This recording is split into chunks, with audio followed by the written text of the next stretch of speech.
Namaste. Welcome to the beginning of another live Sangha.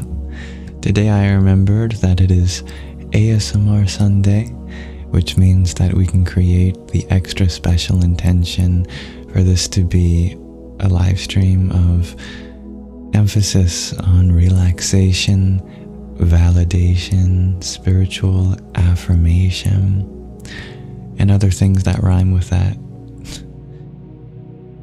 Welcome. I trust you are feeling as well as you can be in this moment, despite whatever circumstances may be prevailing in your life. If there are any challenges you're facing, believe in yourself. This too shall pass, but not you, for you shall never pass. You are the immutable consciousness, Spirit of the universe.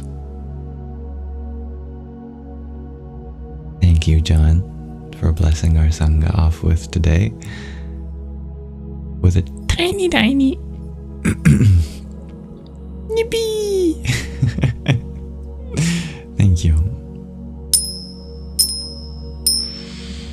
Embrace this moment fully. Breathe in and let go.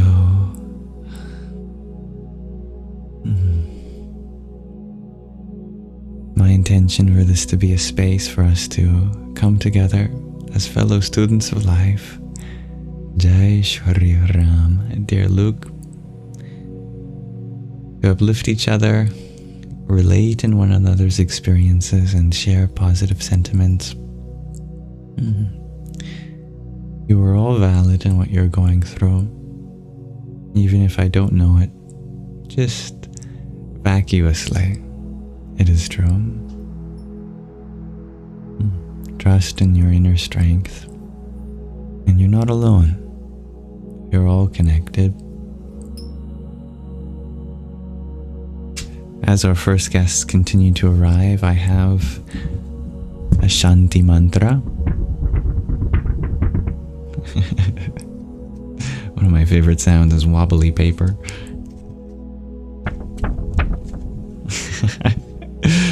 This Shanti mantra, a peace prayer, comes from the Katha and Dietary Upanishad. Welcome, dear Brandy. Happy to share a love for cats with you. See if I remember the Shanti mantra. Om Sahana Vavatu Sahanao Bhunaktu Sahaviryang Karva Vahai Tejasvina Vadhitamastu Ma Vidvisha Vahai. Om Shanti Shanti Shanti. Om. May the Divine protect us both together. May the Divine nourish us both together. May our study be vigorous and effective, and may we not mutually dispute or hate any. Om. May there be peace in us. May there be peace in our environment, and may there be peace in the forces that act on us.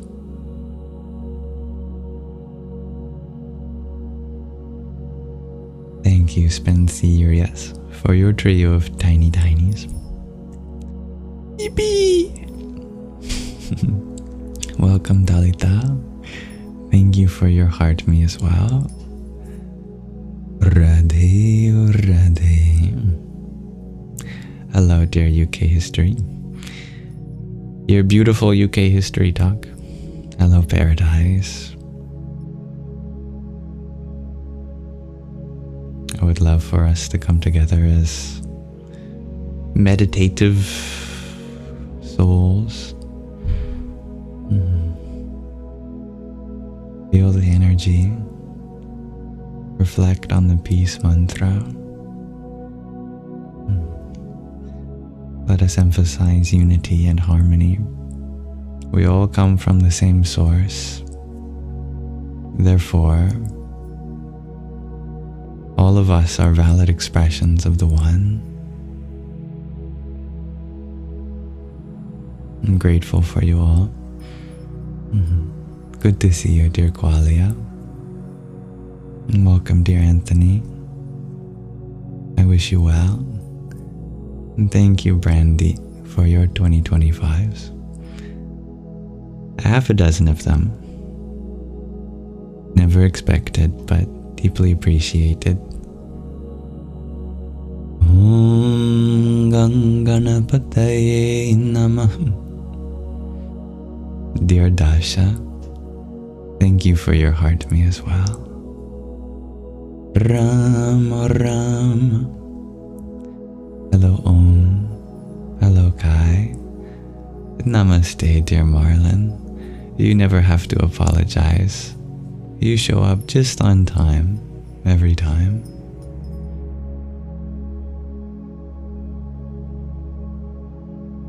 Everyone is unique because that infinite thing that we belong to, which is not a thing, cannot be expressed in any one way in particular. And so it chose all of us in simultaneity. If any of you have any reflections on your experiences since last time, I would love to hear them.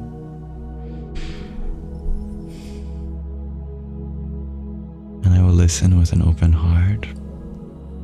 May this be a safe and inclusive space. May we celebrate the beauty of our diversity. Hello, dear Lala Michelle. I'm feeling very relaxed at the moment. How are you?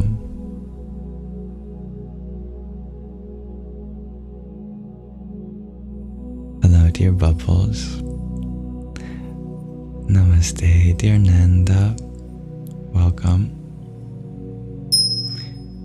Soon I'd like to read from another section from the book that we've been reading for the beginning part of our Sangha, dedicated to Shravana, listening, and then we can open the space up into Manana and learn from each other, process our experiences, and later we'll end with a guided meditation, Nididhyasana. We are all connected indeed, dear Paradise. Hello, dear Alexander. I'm doing well. How are you?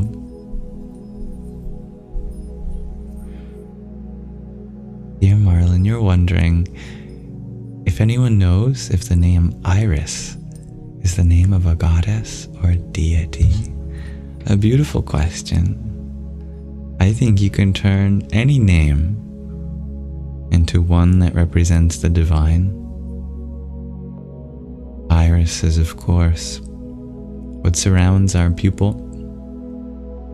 Our pupil is what lets light into, of course, our eyes. Pupil is also what lets light pour out of our eyes. The iris is, in some sense, the vessel of light, the gate of light that opens and closes. I think that'd be a wonderful name for the divine.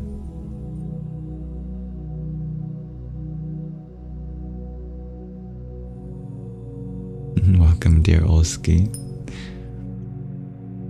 Dear Alexander, you wonder, am I a mathematician? Oh, such a highly esteemed title I could never ascribe to myself. I may have a passion for mathematics, but there are far greater enjoyers of the mathematical world that deserve that title more than I. But many of you say there is a goddess who goes by the name of Iris already. The Greek rainbow goddess. I love that, Anthony. It's beautiful, very fitting for light. And it's your grandmother's name, dear Marlon. I love that. I'm sure that your grandmother was very colorful.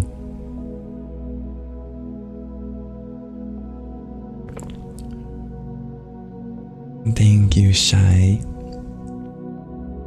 for the tiny that you sent to, or your godmother. Sorry, Marlon. Thank you for your tiny, Shai. Yahoo!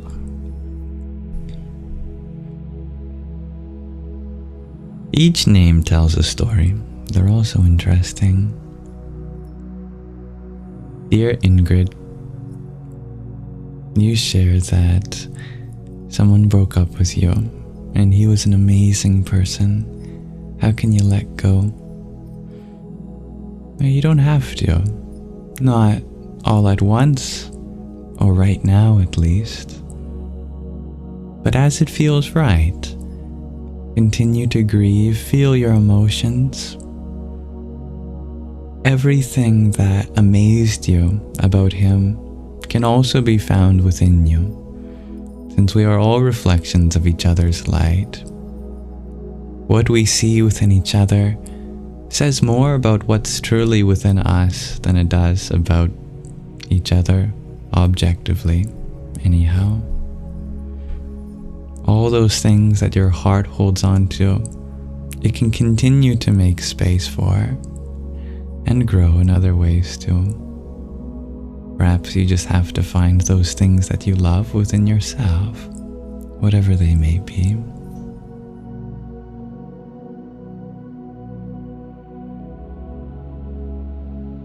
Thank you, dear Anthony, for your tiny. Yippee!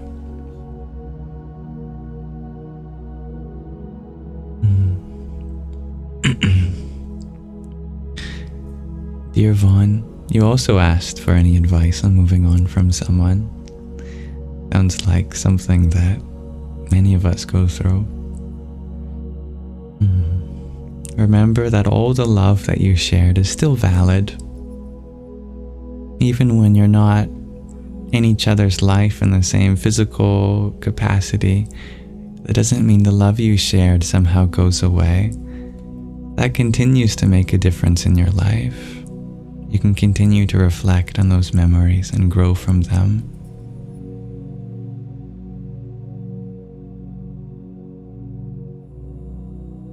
Hello, dear water wind. Thank you for the heart me you had sent. Hare Krishna. Dear Alexander, you ask if I engage in constant inner monologue within my mind. Well, the mind is always yapping. That is its nature. And that's okay. Ultimately, it's not the quantity of thoughts that distract us from life, it's the quality of thoughts. Are our thoughts truly supporting what is present here? Or are they just meanderings about what ifs and what could have been in the past or future? If our thoughts are truly and genuinely an expression of this moment as it is, then they become a wonderful addition. Otherwise, we can engage in certain practices to tame it, so to speak, to domesticate that flow. Just like a wild animal. Oh, that's okay. Anthony, we got a couple Anthonys here. You never have to give anything. Your presence is the greatest gift itself. Thank you, Drake, and hello, dear Hannah. And dear Tats by Crybaby, if I can pronounce your name better, you can let me know. You had asked if I believe in past lives and reincarnation. Of course, within this life, we only have access to so much experience. We have to rely on a greater sense of self to infer about the past or future outside of birth and death. But if we look at everything in this world, it seems to me that everything recycles itself. There is nothing new that is added when it comes to the energy content of the universe. It's all just being redistributed in various ways. Why wouldn't that apply to our experience of life either? Even in the case that we come from nothing and we return to nothing, it's still a return, isn't it? And a return is a part of the cycle.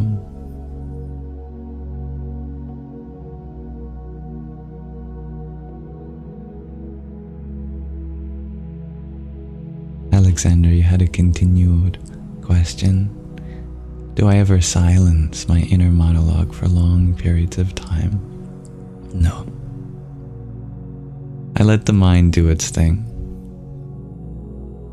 The mind is a part of our experience, just like breathing is. Long as we are alive, we will have breath. We will also have thought.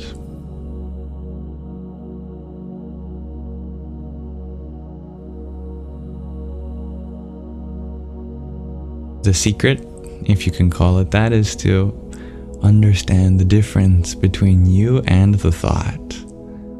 Thought is a part of the experience, not a part of the experiencer. Good evening, dear Aqua. You're wondering if there'll be a mantra tonight. I have a guided meditation planned for the end of this Sangha. And given that it's ASMR Sunday, I feel like a mantra would be a little louder than the volume level I'm going for today. But there will absolutely be a nididhyasana, just done differently. You're very welcome, dear Vaughn. Of course, dear Indrid. Thank you, Lala Michelle, for the septet of 2025s you had sent. Om Dum Durgaya Namah. There's a mantra. Dalkinton, thank you for your heart me as well. Jaya Sitaram. And Starlight Wow, thank you for your flowers. Ariom Tat Sat. Your heart keeps yapping, shares Hybrid Jen. I love that. Dear Nanda, you're wondering, does our mind do that as a way of protecting us? Our mind certainly serves whatever our sense of self is. If our sense of self is the body, then the mind will serve the body. If our sense of self is our intelligence, then the mind will serve our intelligence. If our sense of self is our family, then the mind will serve our family. None of these things are inherently wrong. But if you can have a sense of self that is unlimited, not defined by any condition, a sense of self that includes all, then that mind will serve the whole universe, as a part of the one.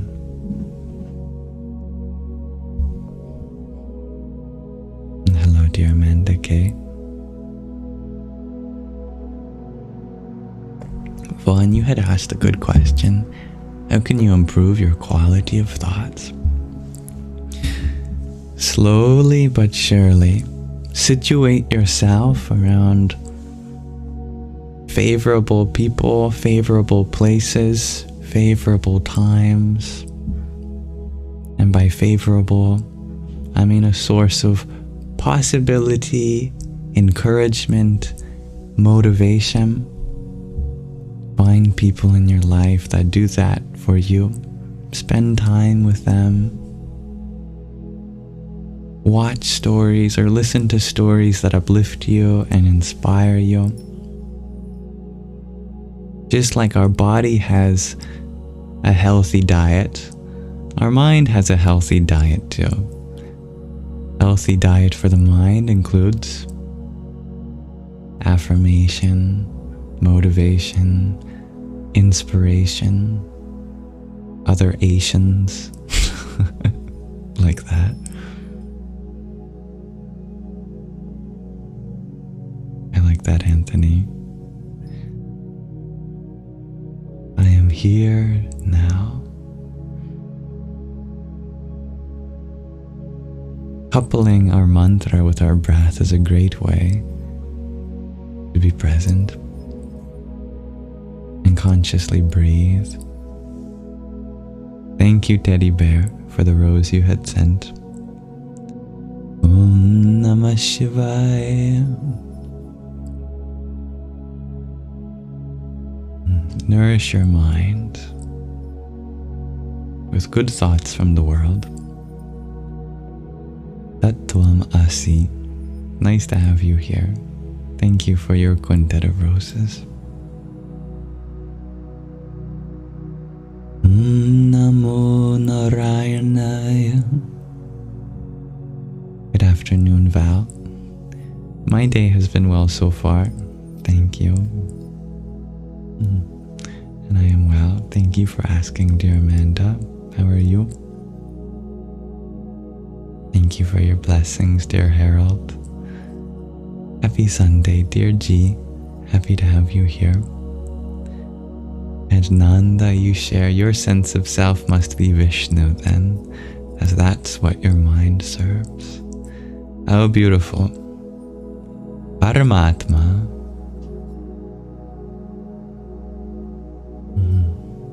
I love your connection, dear Grace. Dear Tats by Crybaby, you're wondering if I know anything about quantum jumping. I may not know much about that by that name, but if you're referring to the process of shaping our reality through what we pay attention to, then that is our greatest power.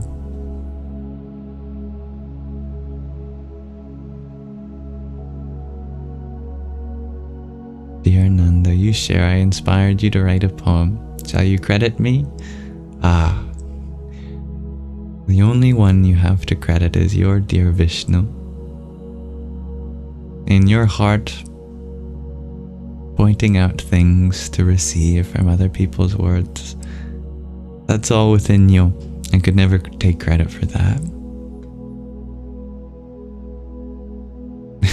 Thank you, Cupcake the Awesome. What a great name you have too.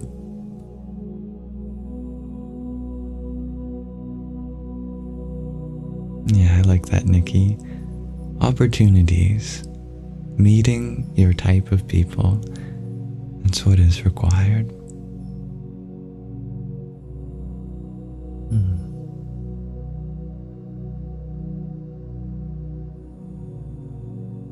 Hello, dear Ovo God.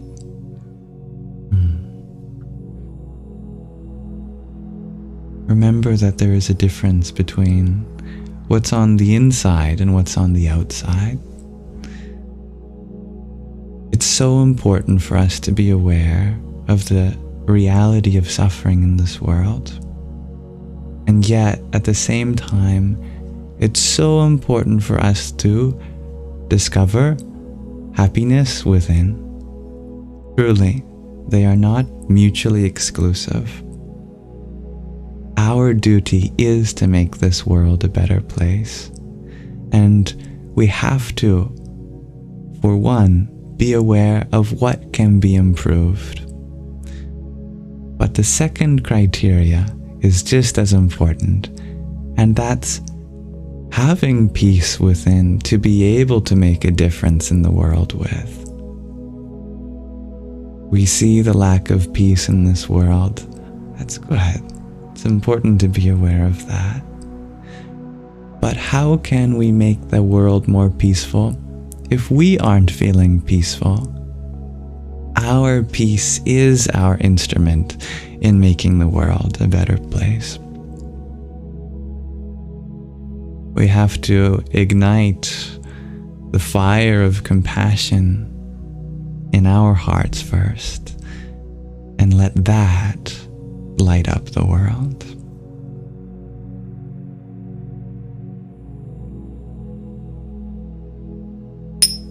Be the change desired. Cultivate inner tranquility.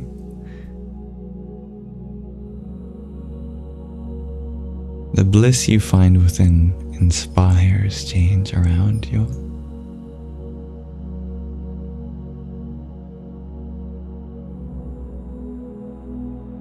Hello, dear Linda Lovey.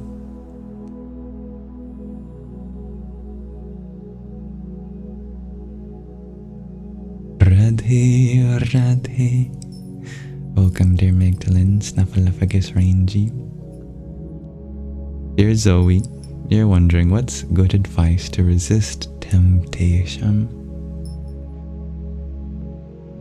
I don't think I have good advice to resist temptation, because temptation always comes back if you try to resist it.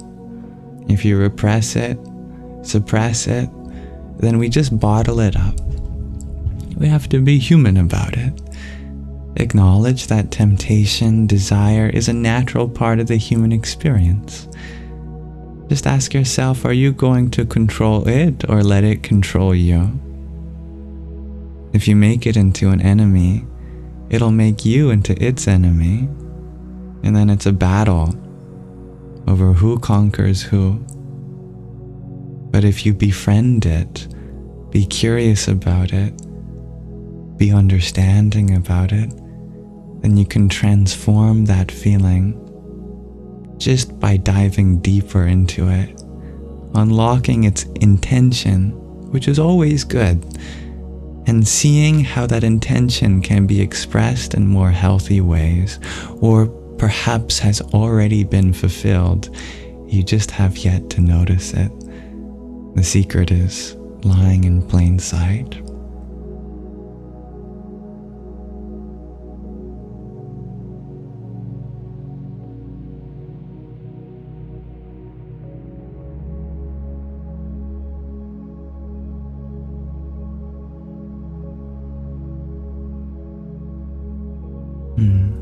I'm sorry to hear that, dear Awful God.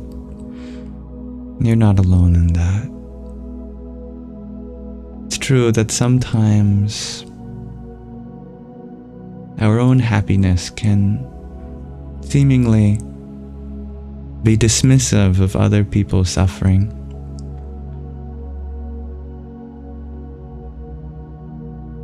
So we have to ensure that our happiness doesn't come from our ignorance of suffering, but actually from a place of acknowledging that we do have a role to play in other people's lives. That role is not to hide from the world, but to be so courageously vulnerable that you're open to change. We don't have to change the whole world because we only have so much that we can do.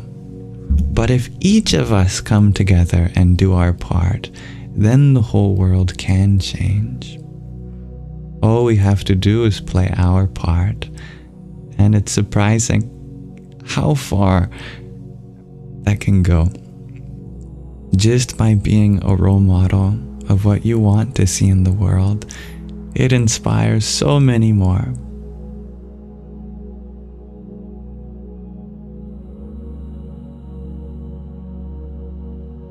We are inherently social creatures. We are always looking at each other for cues. If you live exuberantly in the best way you know how, even if people don't tell you, they see it and they wonder about how they can be like you.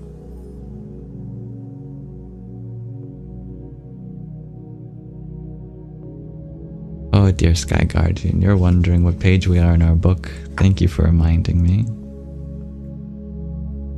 We are on page 229. We will be reading shortly. Hello, dear AOS. Nice to have you here again. Namaste, dear Marshall.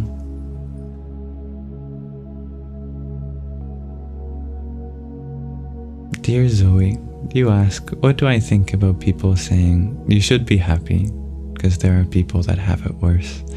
Because you don't think that's a good reason. I know what you mean, dear Zoe. Yeah. If anything, that triggers our empathy for the people who are hurting, and then we feel their pain. Of course, there is truth to be grateful for our privileges. I hope that the people who have privileges that I don't are aware of that and take the most out of it, because what would be even worse than having some people privileged and others not is for those who are privileged to take it for granted. So it's not selfish to acknowledge the things that we do have and be grateful for them. The more we can be grateful for the things we have, the more we see the value in them, and the more motivated we are to create a world in which other people have the same experiences as we do, since we know how important it is to have those. But if you're not feeling happy, if you're feeling some other emotion, that is completely valid. If you're feeling sad, if you're feeling angry, if you're feeling afraid, that's okay. You don't have to be feeling anything else than what you're feeling right now. But deep down, I think you'll find that happiness is actually our birthright. Other feelings may come and go, but happiness is like the sun. Even if clouds obscure it, it does not fade away.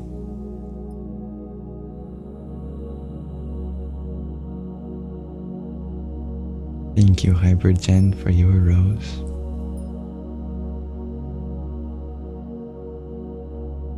Om Pram Hanumate Namah.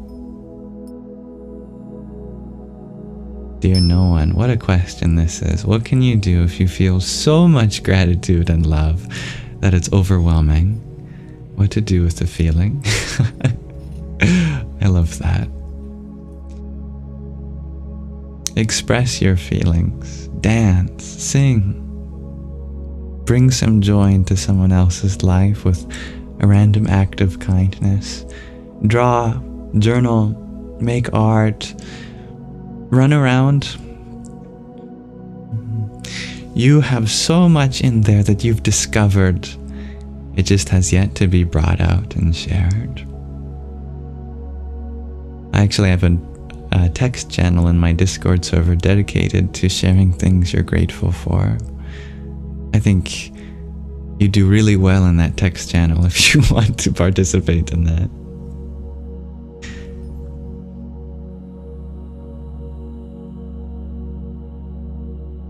Dear Sky Guardian, you share by your calculations, we only have 12 pages left in our book, so we can finish it today. I like your challenge. Yeah, we can try.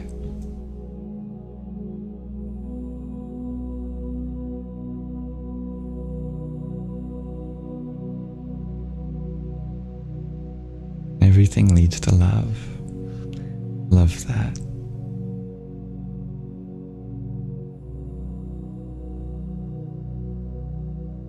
That's Shri Sky Guardian. I apologize. Shri Sky Guardian G Bhagwan. But what if it's so overwhelming that it even makes you sad somehow? Asks no one. then you have truly found the genuine heart of sadness that is in so much bliss that it's almost an agony. You have found something so beautiful, it is heartbreakingly beautiful.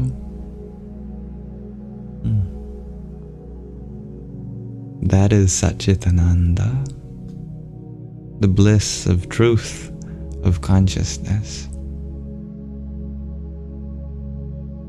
That is the most real thing you can experience. And you are blessed, and you bless us all for sharing that with us here. Thank you.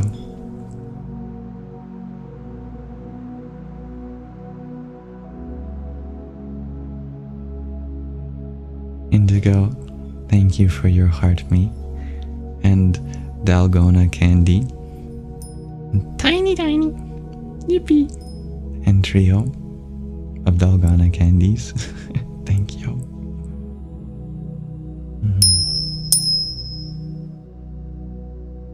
Dear Zoe, you ask, how can you be nicer to your parents and family? When they upset you, you get so frustrated and mean, sad. Sometimes the people who are closest to us are also the most capable of hurting us.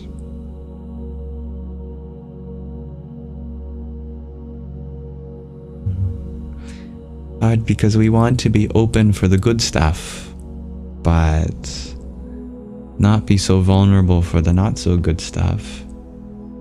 But vulnerability means you must be open to the whole spectrum. And that's beautiful. What you can do is you can set boundaries. Open dialogues, lines of communication. Make I statements. When I hear you say this to me, it makes me feel like this. So would it be okay if we could do this instead, for example? That's a nice template. Like when you express how you're feeling, as your child, I feel so sensitive to the pain that you go through.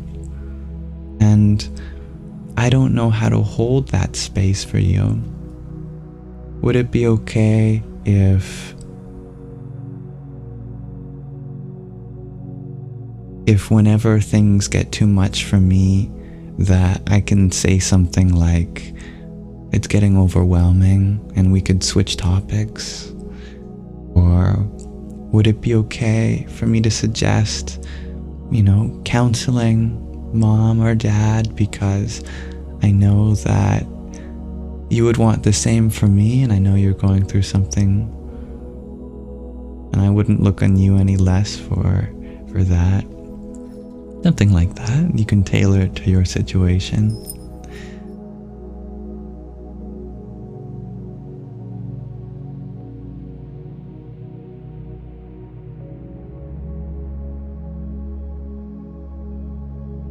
Dear Anna, you ask, what happened to the happy yippee?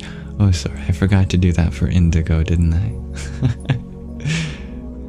Thank you. Yippee! And thank you, Ovo God, for the butterfly for you. Om Shri Mahalakshmiyai Namah. Dear no one, you were wondering, what are you supposed to do with that feeling then? Nothing. Allowed to be there. Sit with the feeling. It's not going to kill you. Definitely not. In fact, that feeling comes from such a deep part of us. For all intent and purposes, it is the feeling of our soul itself. You asked another question though. How do you deal with derealization in a spiritual awakening? All you have to understand that is not real is just the version that we thought we were. We were chasing things in the world for so long. Now we know that the world has nothing for us in return, other than the opportunity to express ourselves in. There is no possession that we can keep in this world forever. All things that we get through the world we have to give back at some point. But that's not to hastily draw the conclusion that this world is therefore unreal. It's just a different kind of reality, and the reality we're awakening to, the truth of our consciousness, of our awareness, of our soul. But these two things exist in tandem. There is matter, and then there is spirit. We've lived for so long thinking that we're matter. Now we are coming to understand that there's something more, something we can call spirit. But the identity of spirit does not make the matter any less significant. We just change our role rather than being made up of matter, but being made up of spirit. Now this world becomes not a reflection of who we are in the absolute sense, but in the relative sense of providing us opportunities to express ourselves and to give, to serve, and to love. Since only infinite love can exist in spirit, this finite world, in its complement, has infinite room to hold all that love, all that spirit. Hello, dear Madeleines. I'm glad you like the bandana. The yamdana.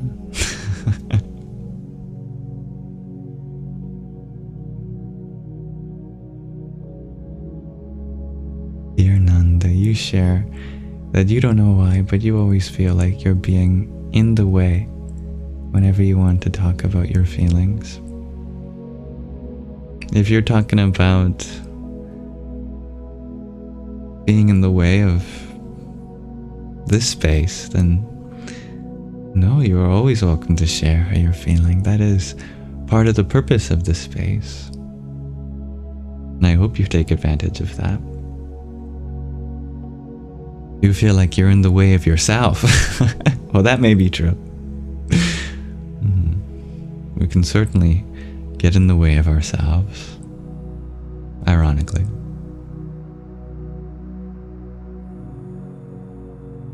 Dear Arthur, thank you for your 6 tiny tinies. Yahoo! Namaskaram, dear Ragnhildur. Dear no one, you ask, what if you have so many questions about consciousness that you start to feel like you're going crazy? Well, consciousness is a big mystery, and I'd be more surprised if you didn't have so many questions. But here's something you should know.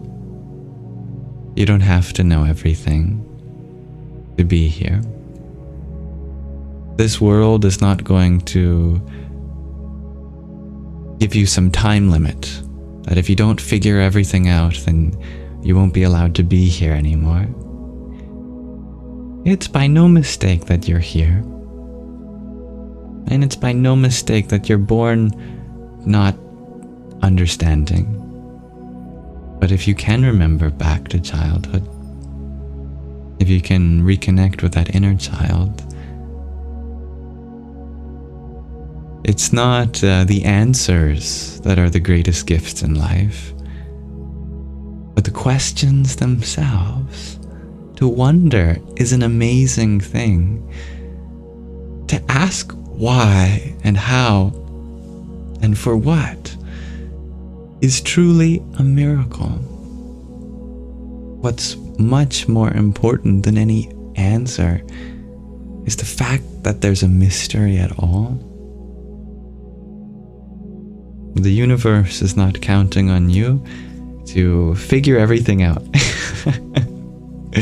There's no expectations on you other than to just be yourself. And you already are that. No matter what.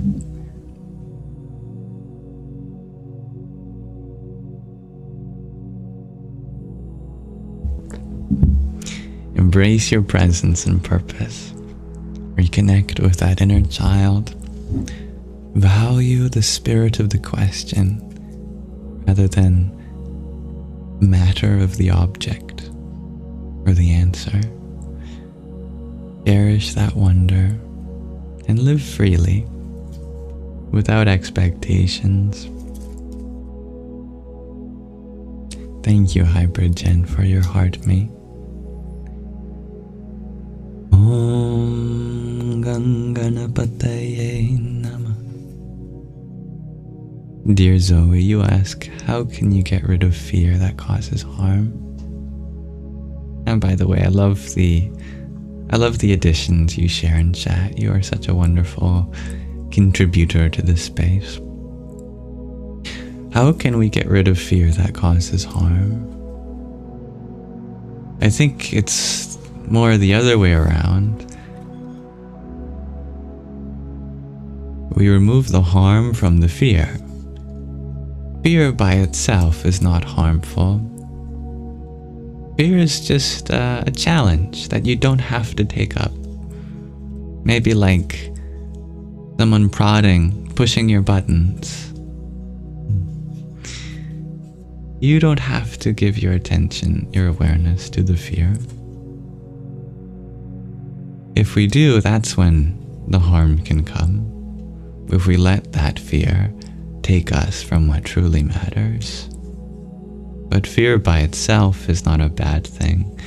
It's just a part of our inner system that likes to keep you updated on the things that it's witnessed, keeping track of patterns you've experienced in life thus far. It's like a royal servant.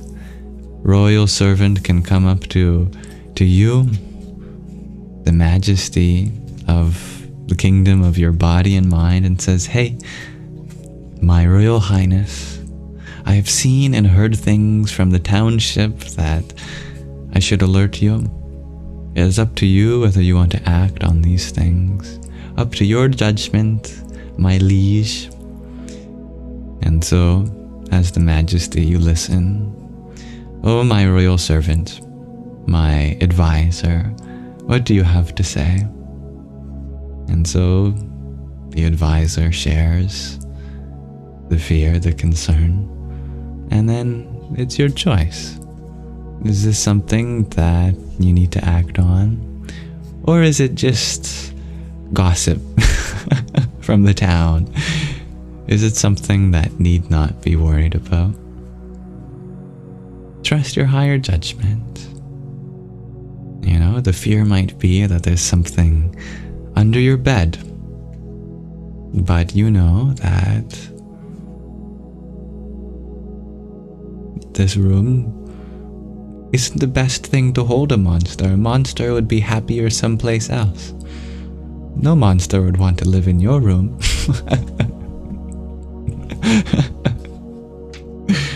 The rent would be too high. No monster can afford the rent in your room, so must be no monster under your bed.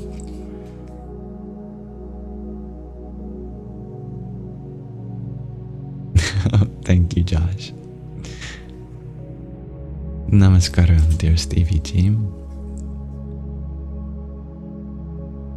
Alright, we can continue discussing this, but I would love to finish this book with you. This may be our last reading session. We've come a long way in our book, Moksha, liberation. This spiritual novel about a woman's journey to self-discovery and freedom from suffering. By Sky Guardian's calculations, we have 12 pages left, and I think we can finish that together. Our protagonist has come through so many challenges thus far, and yet she is still alive. Her journey has been to understand her true self as the Divine Mother. The plot of this book, if you don't already know, is that the Divine Mother had an argument with the Divine Father. And so as a variant of the silent treatment, she wiped her own memory and incarnated on Earth. The Divine Father went, "Oh, geez, now I gotta orchestrate a whole story for her to remember her true self again, to show her that I care." And she has still not remembered her true self. Gone through many things. The most recent escapade has been a great flood that has washed away the place in India that she was living. And it's kind of a post-apocalyptic setting a little bit. A year has passed since the flood. Let's continue where we left off.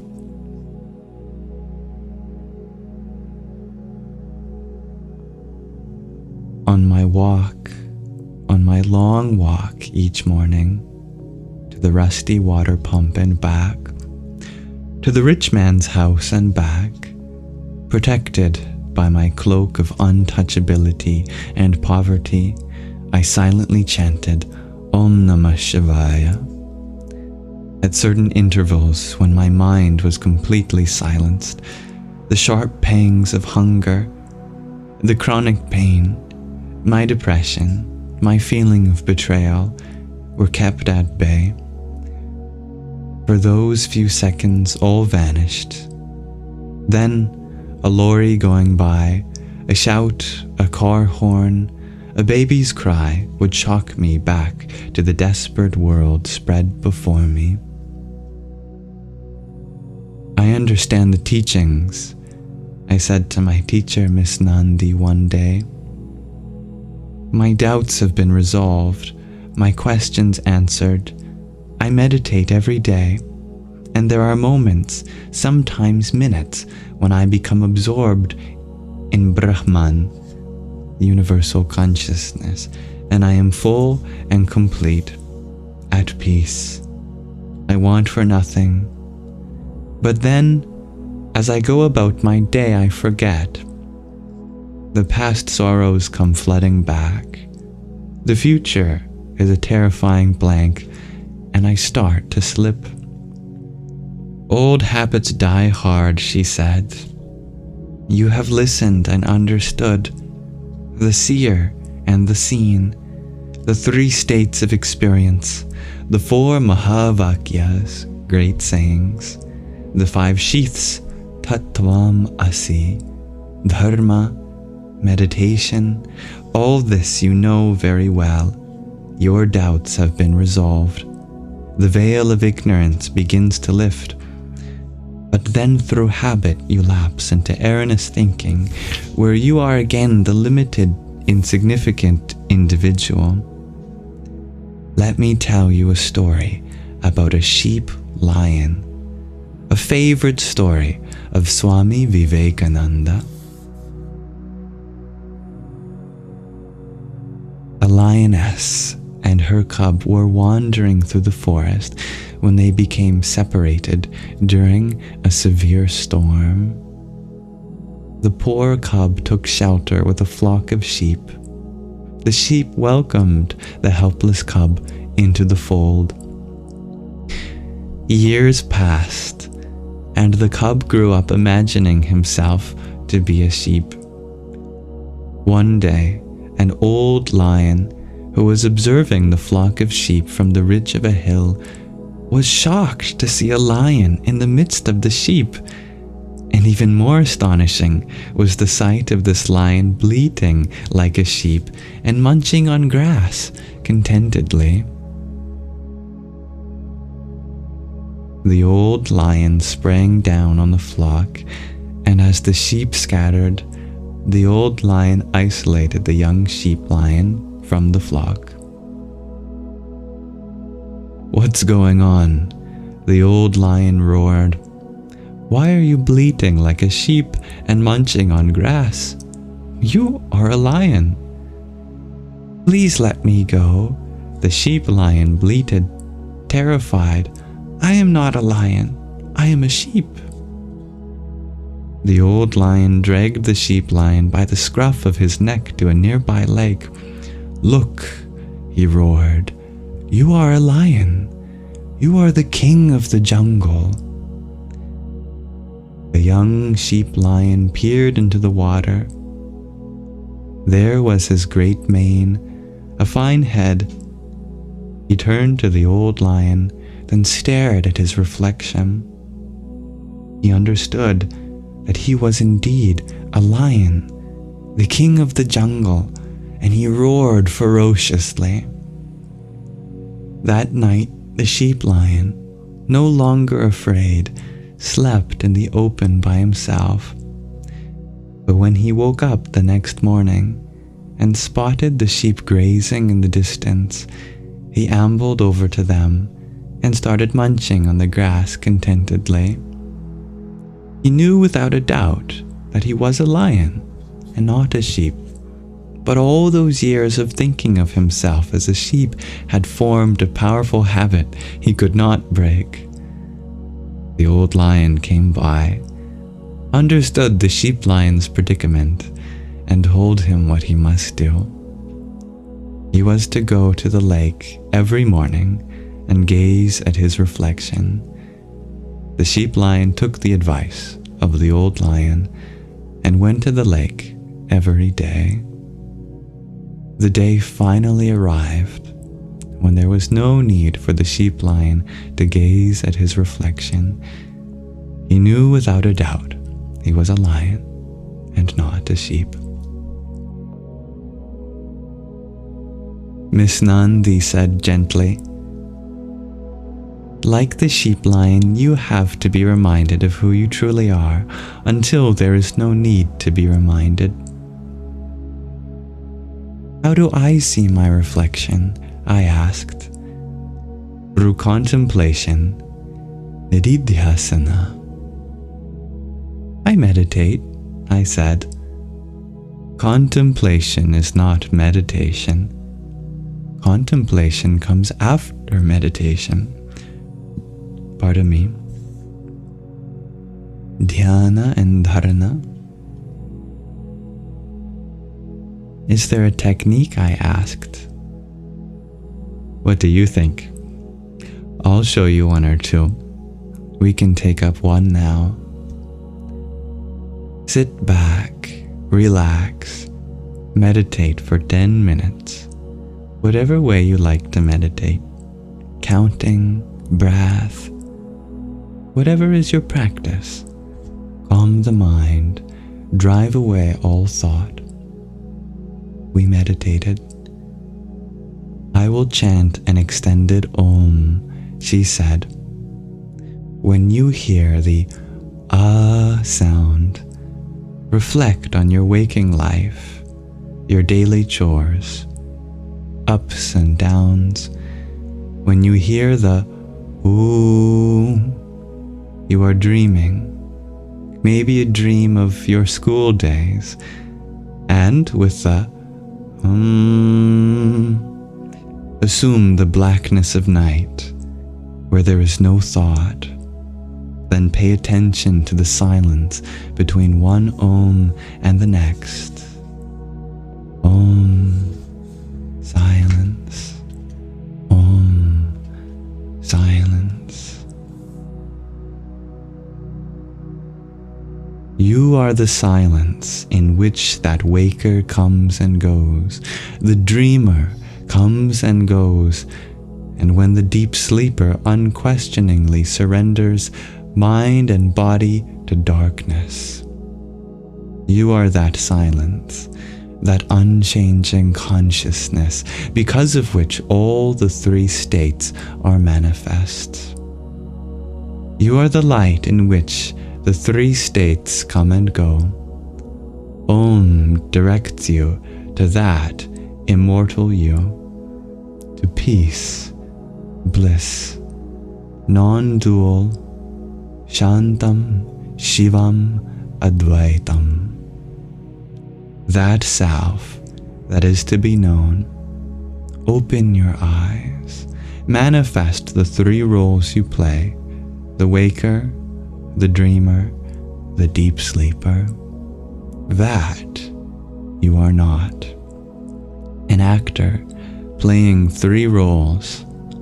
All the world's a stage, and all the men and women merely players. They have their exits and entrances. Over the next several months, Miss Nandi demonstrated 12 more nididhyasana techniques. In any Upanishad, you can find techniques that help you get rid of bad habits that creep in, she said, through contemplation, through nididhyasana.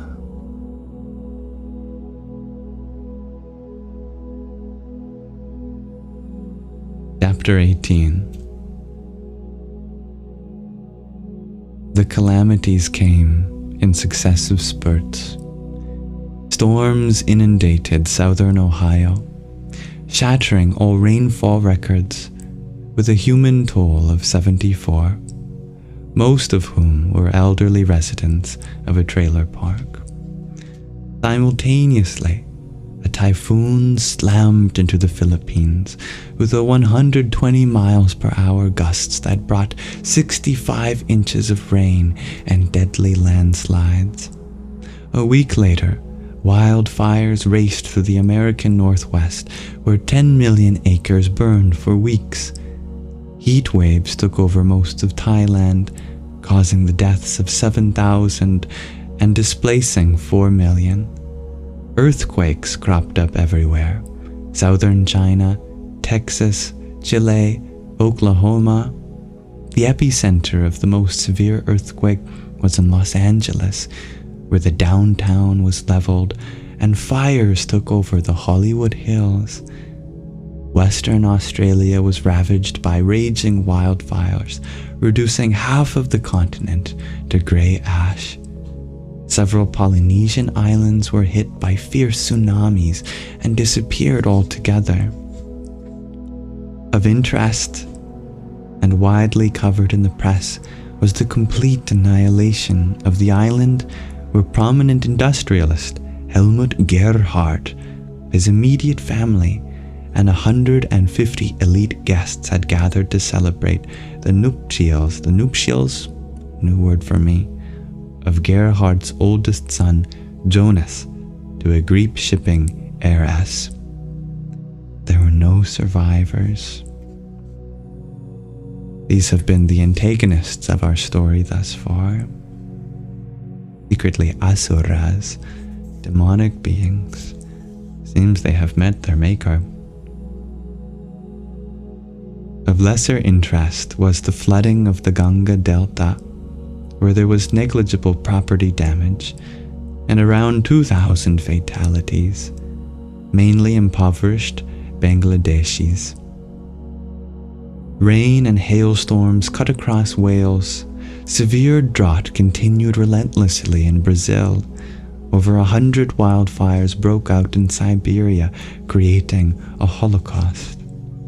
Mount Everest and other Himalayan ranges were closed to trekking as avalanches became commonplace.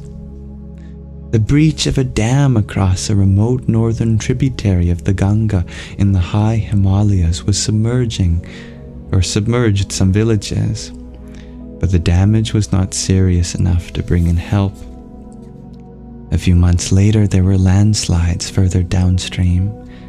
Again, the losses were not out of the ordinary, as these sparsely peopled mountainous regions faced such events every year. But when heavy flooding hit the populous plains of the subcontinent and destroyed whole cities, panic ensued. Corpses waiting their turn to be cremated lay in unseemly heaps. One afternoon, when I was at the rich man's house, I passed by an open window and caught sight of Hari on television. He was in smart rain gear, green flap jacket and helmet, and was gesturing at the frothing mud-filled river and the ravaged land. The Ganga is on a rampage, he could be heard over the din, to right its course, to become a river again. This river is not a sewer. This is true for all rivers, he said. A few months later,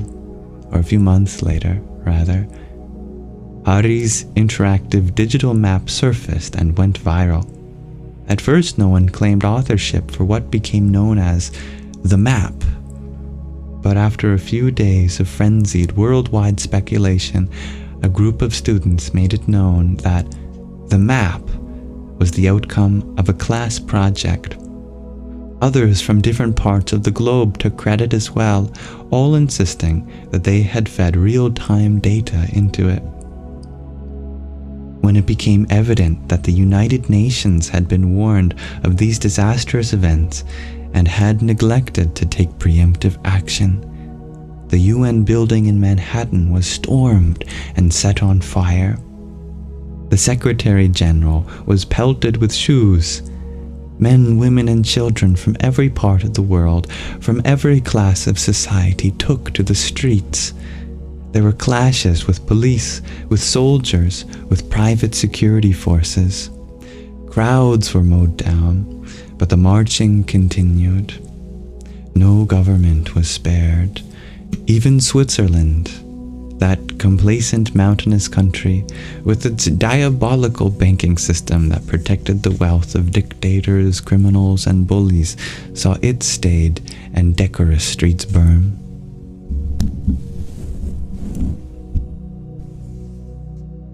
One morning, Miss Nandi took to praying. She had the habit of praying to all and sundry, almost to a different god, and for each day of the year for particular dispensations. The monkey god to overcome hardships, the elephant god for auspiciousness, Mahalakshmi for wealth, Sri Saraswati for learning, and so on. But now she left off her pleas to numerous deities and focused on one prayer, chanting it over and over again. Began at dawn and continued into the night. A prayer of appeasement to the great Lord of everything. Soon Ganesha and I began chanting with her. Muthu joined in whenever he visited us too. Salutations to you and your bows and arrows, protector and punisher. Your anger reaches all sides of the earth. May that arrow that is poised to hurt us a blessing. Please, we beg of you, put away your bow and arrows. We have sinned and know that we are only reaping the fruits of our misdeeds, our depravity, our greed. But now we call to you with devotion and love. Show us your true form through a blessing. The crescent moon on your head, the snake around your blue neck, your auspicious ash markings, your matted hair, your third eye. Late into the night, as the sacred sounds of the prayer swirled in my head, I recalled that night in the cave when Sid had stood encased in a storm of lightning and rain, a snake at his feet. I centered my mind on this image and its many aspects. In time, the image disappeared and my chanting ceased. The routines continue.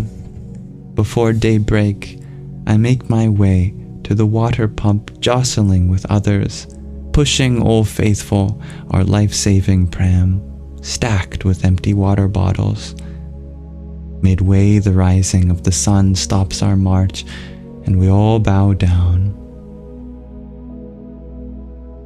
Pushan e Karshya, O nourisher, solitary traveler, controller, gather up your rays, remove your dazzling glitter, and show me the being that is you, that is me.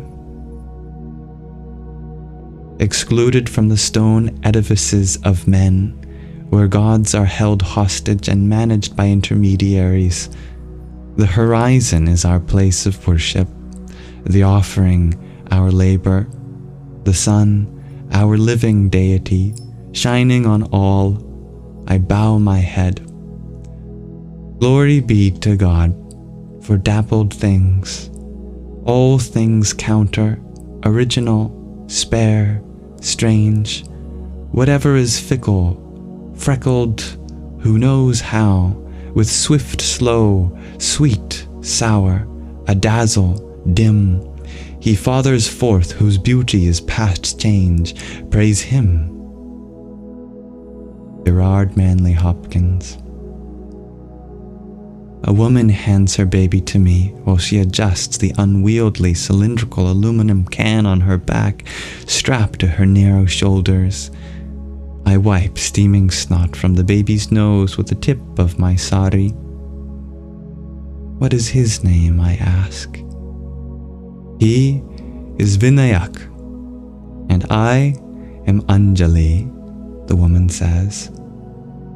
I am Uma, I tell her. We sit close, Miss Nandi and I. We have no texts, no pen or paper. We recite verses from memory, ask questions, answer them. Is there one God or many? There is only God. What is Maya? Maya is ignorance, avidya. Ignorance that is not merely an absence of knowledge, a negative, but exerts two positive powers. The truth is obscured and error is projected. I see a sinuous shape in the dark and I project a snake and become afraid. I suffer. Time, space, and causation are creations of Maya. Religion, science, and art are located in Maya. Maya conceals Brahman, universal consciousness, and projects the universe. How do I escape from the trap of Maya? The way out of Maya is through Maya. I make the play of Maya my play. Focus, concentrate, no. Maya cannot bear the light of reason.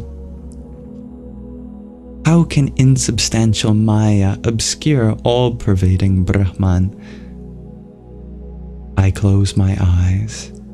Doesn't the sun disappear? I must open my eyes to see the sun. What is upadhi? Upadhi is a limiting adjunct.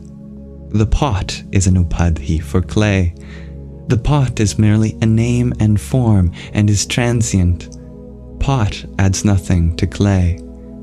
A red rose placed near a crystal makes the crystal appear red. The red color is an upadhi for the crystal. The rose has to be removed. My body, my mind and senses are upadhis for consciousness. The universe is an upadhi, a play of shadow and form, obscuring the underlying reality, Brahman. Why haven't scientists discovered this underlying reality, Brahman? The nature of reality, or consciousness, is not within the scope of science. Science is based on duality and can only deal with objects out there, the material universe. Enlightenment is not to be found in the object, but in the subject, At the quantum level, however, scientific experiment confirms that the distinction between subject and object is blurred. Is Vedanta a religion? Non-dual Advaita Vedanta is not a religion with beliefs, ritual, and clergy. It is a teaching method that leads the individual to the truth of consciousness, Brahman, the eternal substratum of the universe. Is Vedanta opposed to religion?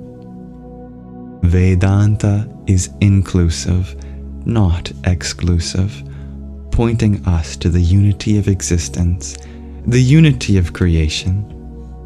Others, religion, science, mystic revelation, are not wrong, but are preliminary to this ultimate goal of humanity.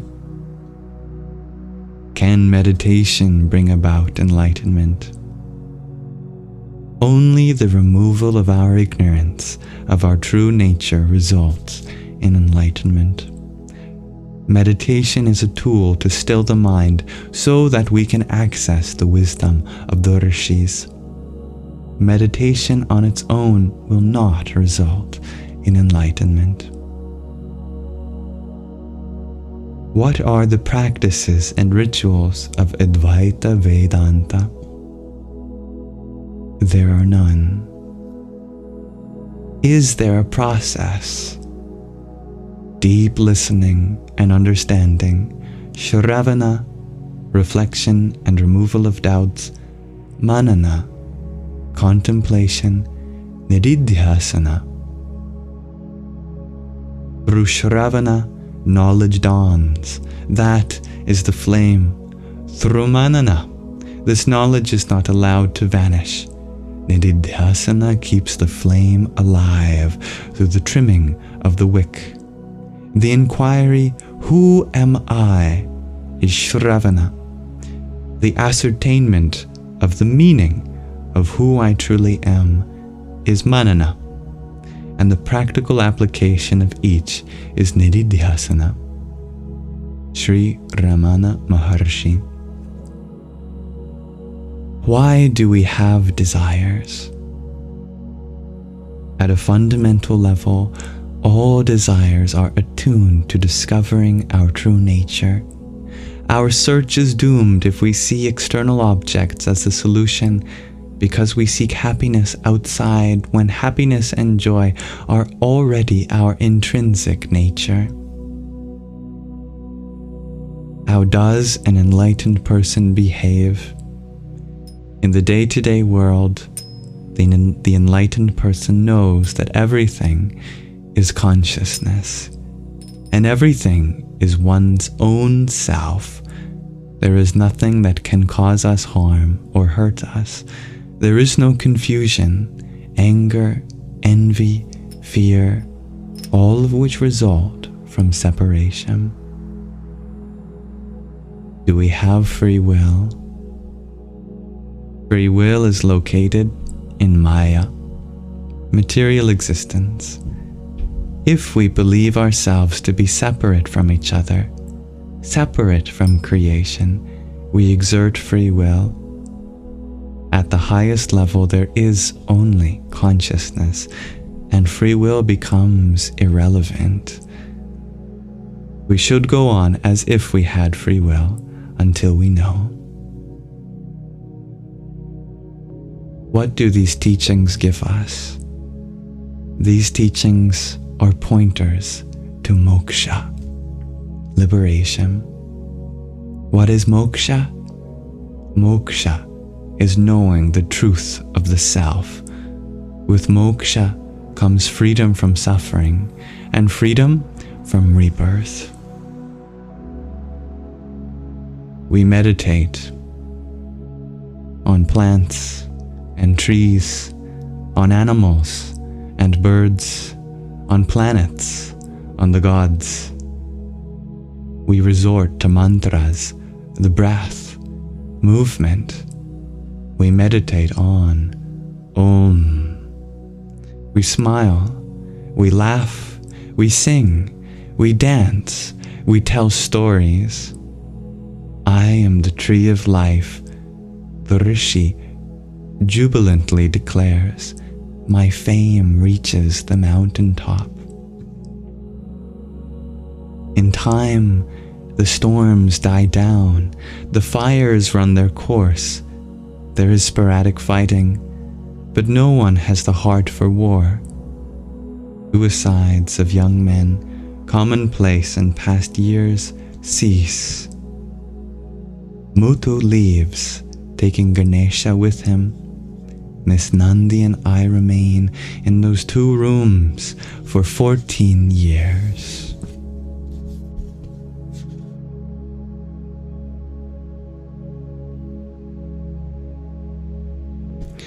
And that is the end of the final chapter of this book, but not the end of our reading, dear viewer. There is one more story to tell from the level of the divine. My dear Muthu and Ganesha, my beautiful boys, I began my fiction that New Year's Eve when Sid spoke to me of the little boy Nachiketa and his conversation with Yama, the Lord of Death. It is for you that I now present that story, that truth. Although what I know cannot be conceived and what I am is beyond imagination, I write without faith that there will be understanding, and know that by writing I am failing. There you are amidst the devastation that stretches to the horizon, planting and singing, filled with youthful anticipation of a better day to come. In your photo, both of you stand astride the equator with the same broad, happy smile. The blazing sun strikes your bronzed backs. Your fellow laborers crouch in the shadow of a rock, crying out to you to come and rest with them. But you will not cease your laboring. You will continue planting one seedling at a time, stopping only to look back and look ahead. The task is daunting, but you are not discouraged. There can be no beginning and no end, but in this universe, in this relative reality trapped in time, we work. We continue with this journey, which is not a journey at all, but a gradual lightening of a load that comes off one's shoulders of its own accord, with no grand proclamation. Tattvam asi, thou art that, is not a prayer, nor a promise, but a statement of fact, declared in the present tense.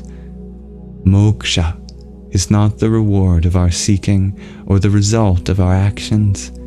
Moksha is knowing the truth of ourselves. I write because your beloved Nandi Ma is ill and will not last much longer. When she is awake and clear-headed, she looks around and is fretful. She insists I take her to Mount Kailasa. It is where she wants to breathe her last, she says. My one binding desire, she confesses. I try to reason with her, try to convince her that everything she needs is within her, a phrase she has drilled into us all these years. But she says she has an urge to travel as she used to. I tell her it is impossible for us to make such a long, arduous journey. There are no proper modes of transport, but she will not leave off her moaning and fussing. It is time for you to come. We must see her through.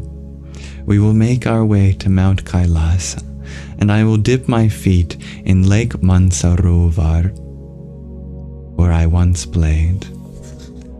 Om Tat Sat. The end.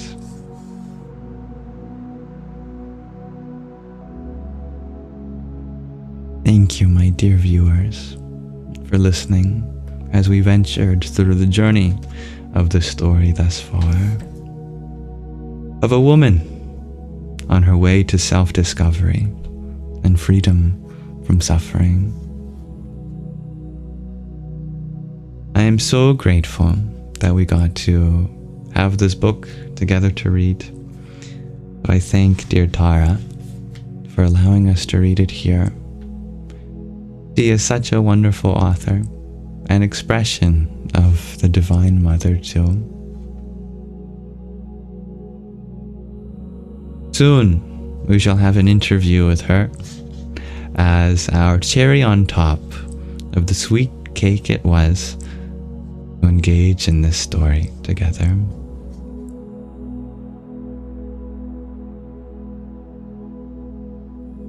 There are some notes at the end, which I'll add as well, for the sake of posterity. Vedanta requires two components, a prepared student and an enlightened teacher. There are many great Vedanta teachers across the globe. For ease of reading, Sanskrit terms in italics are explained in context and presented in lower caps without diacritics and accents used to aid in pronunciation. Online resources listed below provide excellent lectures, videos, and essays on Advaita Vedanta. 1. Swami Taratmananda of the Arsha Bodha Center from Somerset, New Jersey at www.arshabodha.org.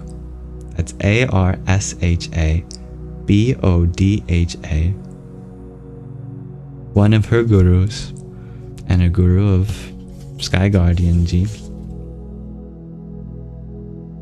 Swami Tattwamayananda from the Vedanta Society of Northern California, www.sfvedanta.org. That's VEDANTA. Swami Sarva Priyananda of the Vedanta Society of New York, www.vedantany.org. And this website provides a good introduction to the gods of Hinduism and related topics. Sri Devi Bringi Shakti Institute, www.shaktiinstitute.com. That's SHAKTI, Shakti. And these texts deal with the tantric path to enlightenment, typically excluded from traditional Vedantic teachings. Swami Satya Sangananda Saraswati of the Sri Vijnana Bhairava, The Ascent, published in Mungar, Bihar, India, of the Yoga Publications Trust in 2014. That's Sri SRI Vijnana, Vijnana, and Bhairava, Bhairava. And then there's Osho, OSHO. Osho International Foundation, The Book of Secrets, 112 Meditations to Discover the Secret Within, published in New York, New York, by St. Martin's Press.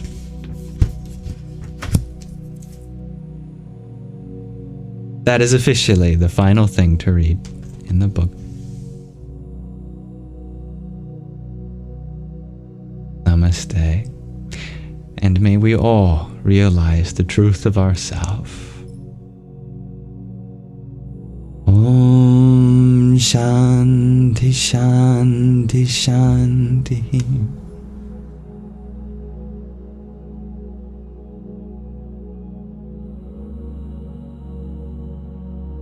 So, we'll be beginning a new book next time. Thank you all for listening. My attention can return to all of you.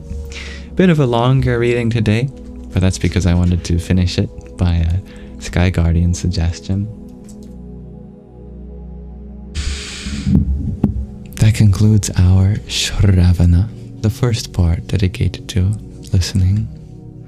Welcome everyone who joined while we were reading. Let me transition now from our Shravana scene to our Manana scene. Pardon me.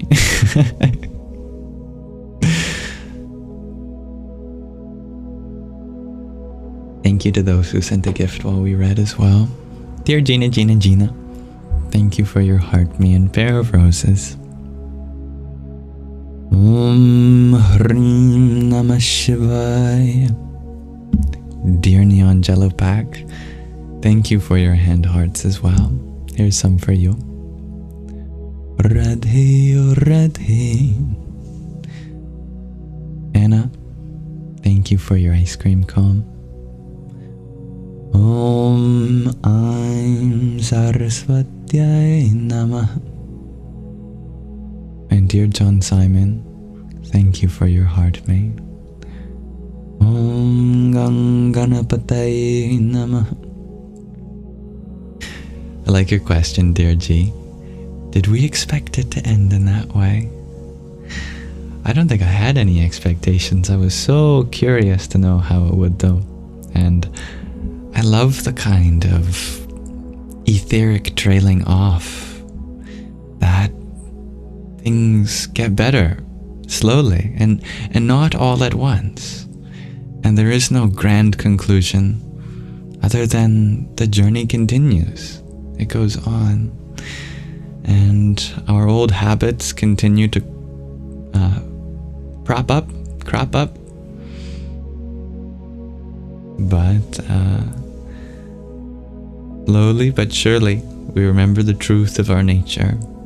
Satchitananda Atma, the true self, identical in nature with Brahman, universal consciousness, truth, consciousness, bliss. So Stevie G, you aptly ask, did she remember who exactly she was or not? You don't know what happened? It's a good question. I don't think I can answer that for you. You'll just have to meditate on it.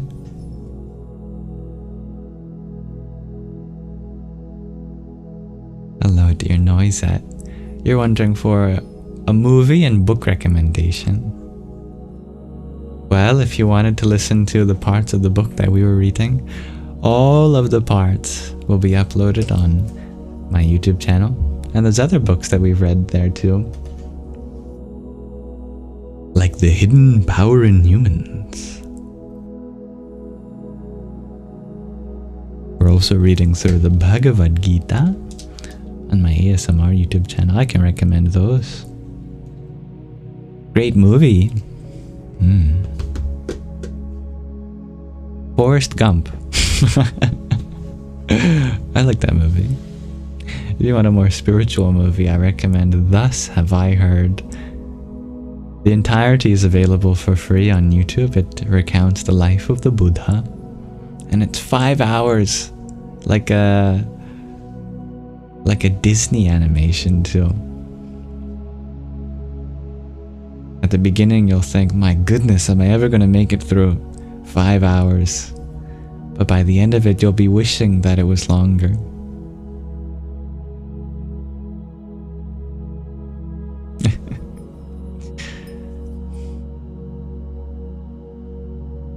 Hello, dear Rob. Anyway, we can all turn our hearts and minds to anything that we want to discuss now. I like the question that Annika had asked. What color do you feel when you think of love? Question for anyone as you're working on a painting. Hello, dear Premalaya. Bob, you share that rose pink is the color you think of. I like that. Dear G, you share dark pink.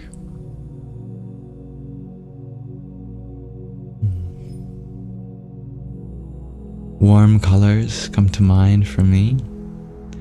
Reds and purples and pinks, oranges, yellows.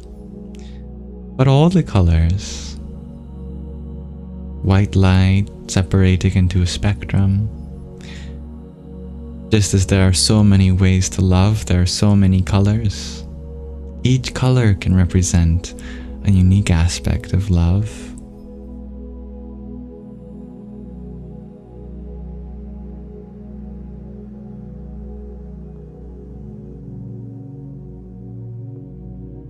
What a unique connection to that movie, dear Talita. Dear Oro, you're wondering, what was the name of that movie? Thus Have I Heard. Like the old-timey English word, thus. Thus. Thus have I heard. A famous quote from the Buddha translated into English. Good night, dear Ashley. May you sleep well.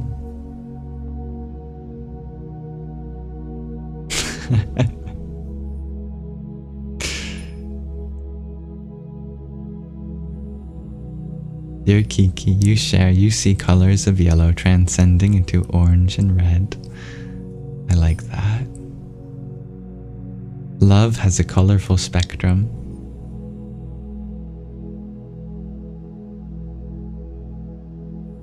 Thank you, Tantra Empress, for transcribing that. And dear G, Crossfires, you share burgundy, but they say that color stands for passion under control. Interesting.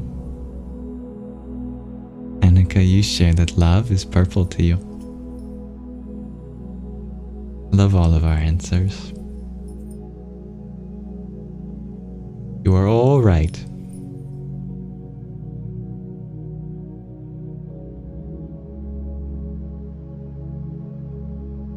Dear Mina, you would like a link to the movie?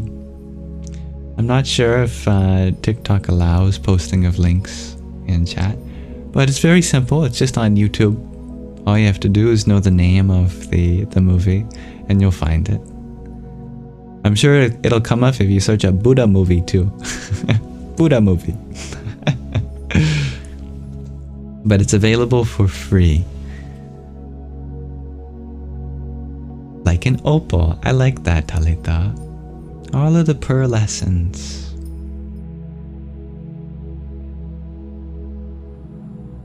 What's the name, all of you crystal lovers, for that type of rainbow crystal that comes from a certain type of fossil? Amylite, I think it is. The rainbow of amylite fossils.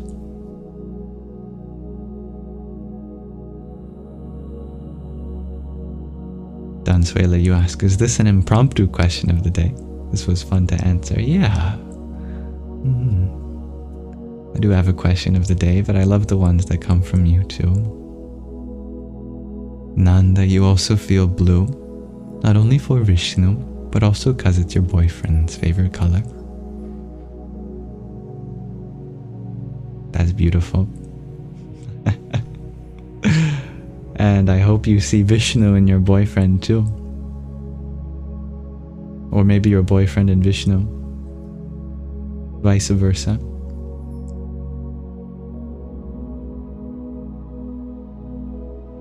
Dear Oro, you ask, do I have any advice on how to stay more in the present moment? Well, you can never truly escape the present moment, thankfully. It's got like a baby gate up for us. Or those practice walls that come up when you're playing bowling. You know, if you want an easier time bowling, you can ask for the host of the place to put those little guards up. Fortunately, there's no real way to escape the present moment. You can think about the past, you can think about the future, but all of the thinking still takes place in the present, doesn't it? If you recognize that, then you wonder, what is really the point of thinking about the future and the past if if the only time I truly get to experience is now? Just by being aware of the absurdity of that can lessen the load on your mind to take you from thoughts about what truly exists now. Yes, there are many things in the past to reflect on. Yes, there are many things in the future to anticipate. But all of that reflection, all of that anticipation takes place now.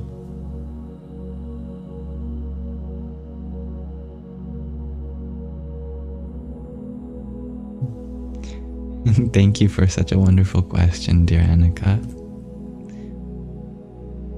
You added all of the colors you could to this painting. Oh, I'm so happy we could be a part of your painting. You have made an artist for us all.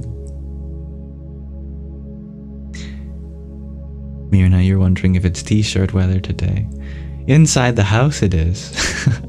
Outside, I'd turn into a popsicle. A yamsicle.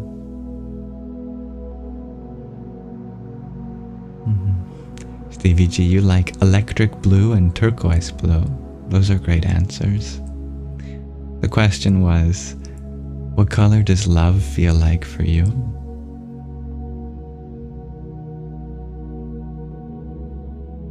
Thank you for providing a canvas for us all to add to, dear Annika. And hello, dear Strawberry Star Bunny. No, you're not crazy, dear Nanda. You may have lost your mind, but that's not a burden, that's a blessing. Oh, how nice is it to not be burdened by that sucker anymore? I'm just joking.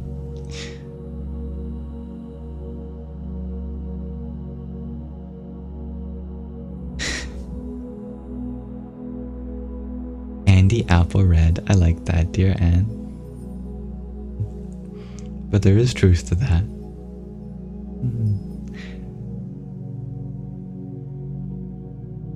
When it's a voluntary process, isn't the point of meditation to lose your mind? In the most literal sense, rather than the way we tend to use that colloquially.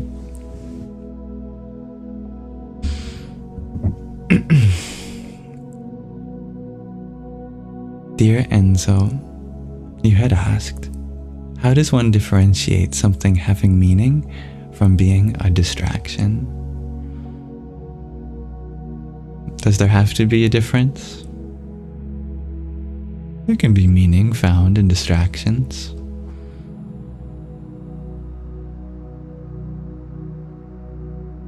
But there's also meaning to be found in more than one thing in particular.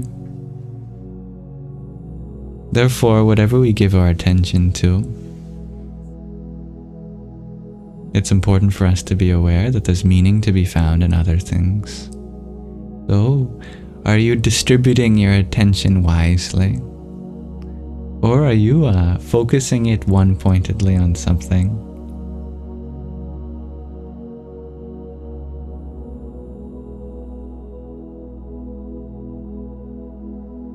Dear Noisette, you had asked a couple questions.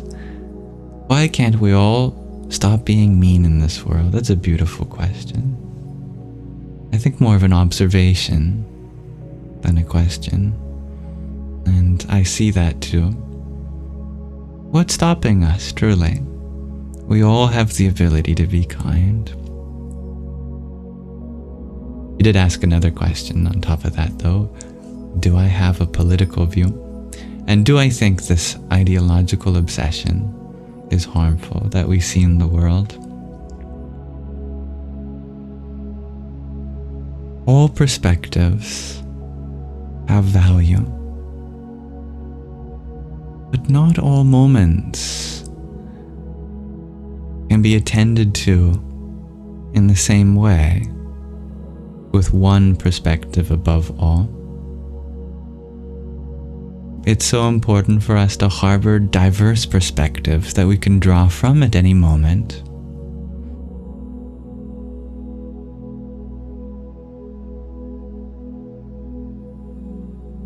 It's difficult for us at first to realize that we're allowed to have contradictory perspectives.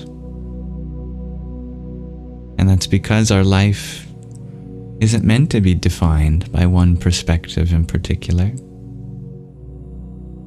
If we limit ourselves to one perspective, then we only ever get a two-dimensional image of something. But if we can walk around an object and see things from all sides, then we really get depth and nuance in our view.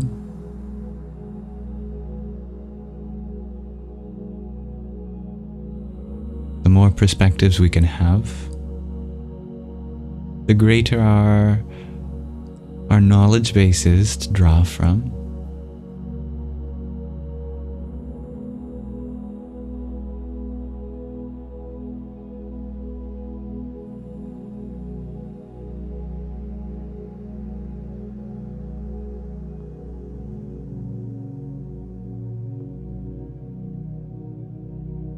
I believe that true change happens within our hearts. If we create change in our hearts, we can create change in our homes. If we create change in our homes, we can create change in our community. If we can create change in our communities, then we can create change in our cities. If we create change in our cities, we can create change in our states. If we can create change in our states, we can create change in our countries. If we can create change in our countries, we can create change in our world. So don't wait for the world to change when it all stems from our heart anyhow. All good that is to be done in the world first begins as an intention in our heart, and then it grows from there.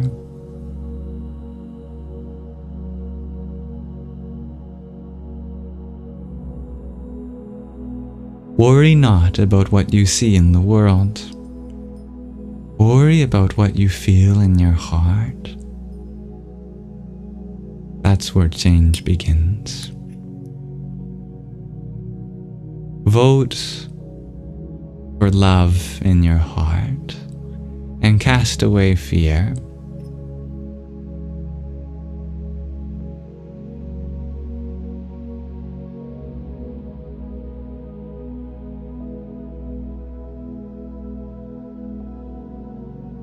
Thank you, Shelly Belly, for the ice cream cone.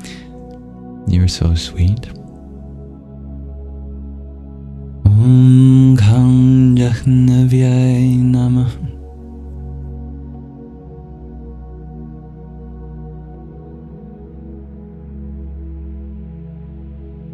Whatever is in our present moment, that is our responsibility. If there's anything that we can help with in this moment, if we all play our part like that, all we have is our moments, each other's moments. Everything that needs to be done is here, is now. If we take care of the past, the present is taken care of. If we take care of the present, the future is taken care of. We don't have any more of the past to live. All we have left is now. Take care of now. Everything else will be taken care of.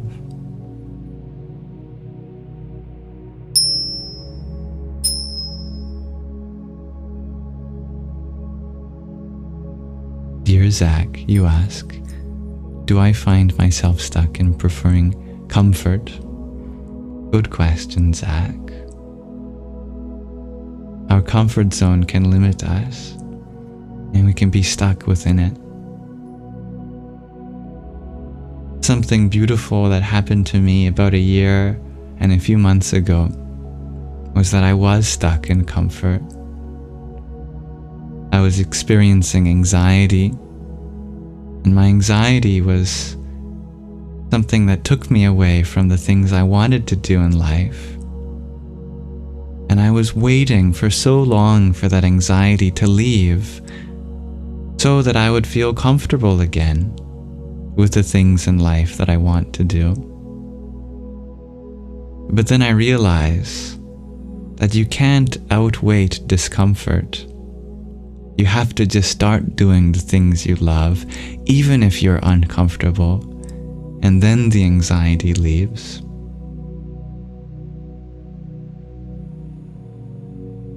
Truly, what stops us is not the discomfort,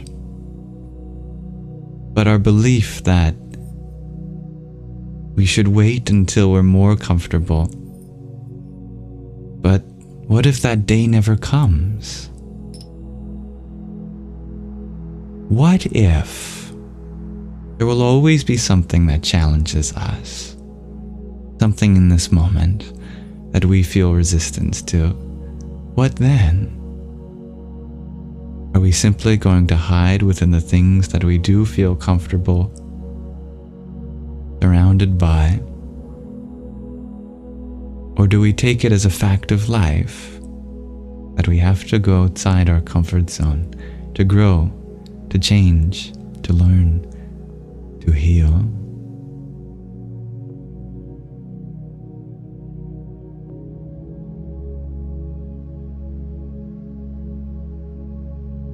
Just like a seed planted in soil has to push against that soil and the tug of gravity in order to sprout up and out, so too, all of the things that we feel tugged on by in life, they are our indications for the dimensions we have to expand into. Good night, dear Anne. Hello, Jonathan. Dear Noisette, you ask, do I think you'll ever stop experiencing? Experiencing. My dear, you are the experiencer of this whole universe. How can you be separate from your nature?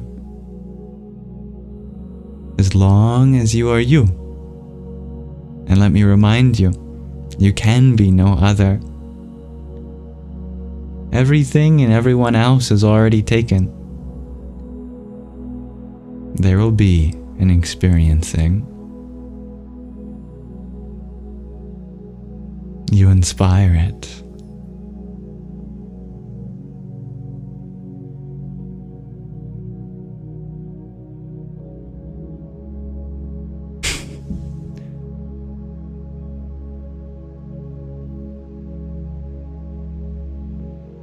Dear Shelly Belly, you share you've been considering checking yourself into mental health for anxiety. I'm happy that you're exploring your options to take care of your mind. May you find the help that works for you. Your mental health deserves to be taken care of, and there are professionals that have spent years training themselves to unlock all the tools to be able to share with those that come to them. Counselors, therapists, they can really help with that. And if it doesn't work for you, that's okay. There's always another way.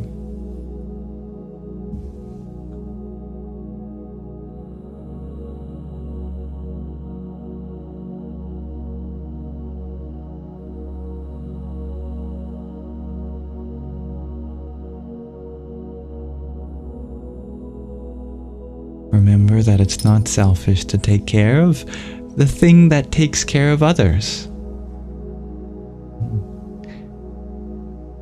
Suppose there was this magical machine in this world that distributed things to people to take care of them, and everyone went to that machine in order to be taken care of. Such a wonderful mechanism you would want to take care of, because by doing so, you inherently take care of others. That is the purpose of this wonderful instrument. Now, that is the body. That is the mind. We are fulfilling our highest purpose when our body and mind is distributing love, care, attention, divine expression. So, why wouldn't you want to take care of that which takes care of others? You inherently take care of others by taking care of this. When this is taken care of, when your body and mind are healthy, love naturally pours out of you and adds to everyone's life.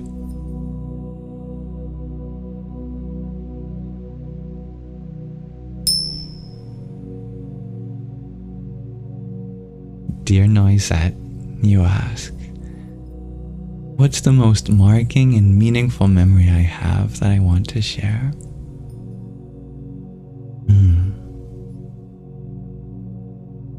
I have so many memories of being a child that I cherish deeply.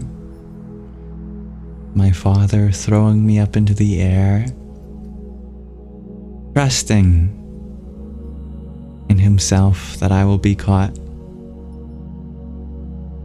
Walking places with my mother, her telling me that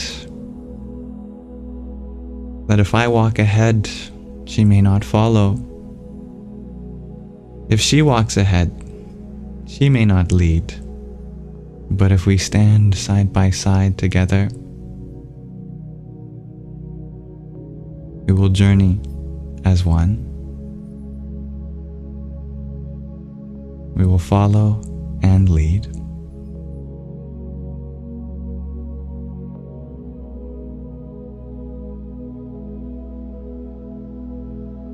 Thank you, dear Anna, for your heartbeat.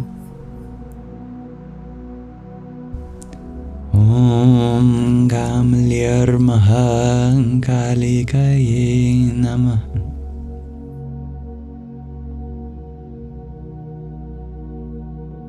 Dear Annika, you share that you have a painting that represents the work you've done in therapy and your mental health in general.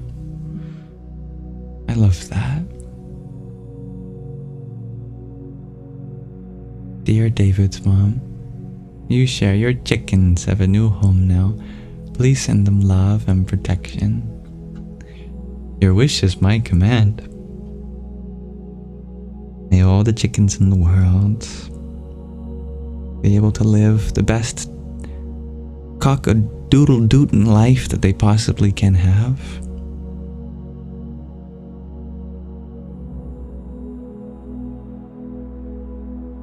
May we regard them with empathy, with love, see them as an expression of life like we are, capable of experiencing love and heartbreak, pain and pleasure, happiness and sadness. A beautiful and sensitive epicenter of consciousness. Like all organisms.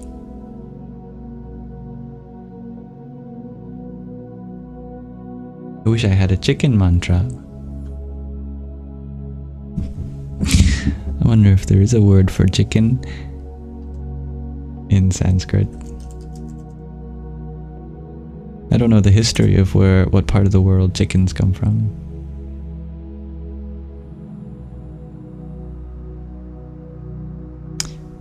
Alright, there is a word for chicken in Sanskrit. It is Hukurta. Hukurta, I think.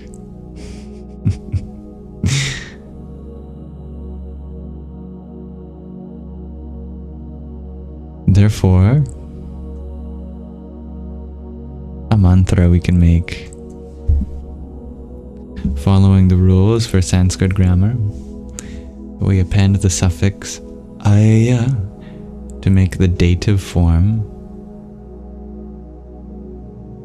kukutaya. We prepend nama salutations, and the visarga before voiceless consonant becomes the sacred jihva mulya. Therefore, it's namah kukutaya. All together, with the cosmic bija, the seed Om, a mantra for the welfare of all chickens.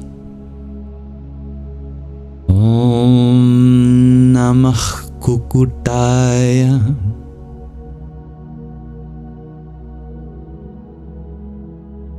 May its sacred vibration reach all chicks, chickens, roosters around the world.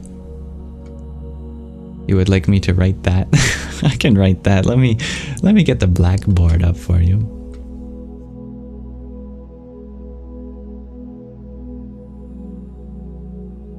Can you see this? Yes, you can. Good evening, Majesty.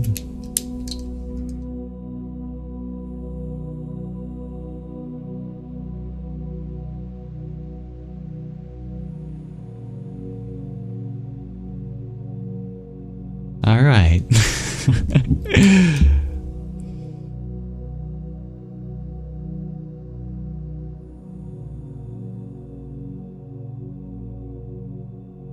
Here's a chicken mantra.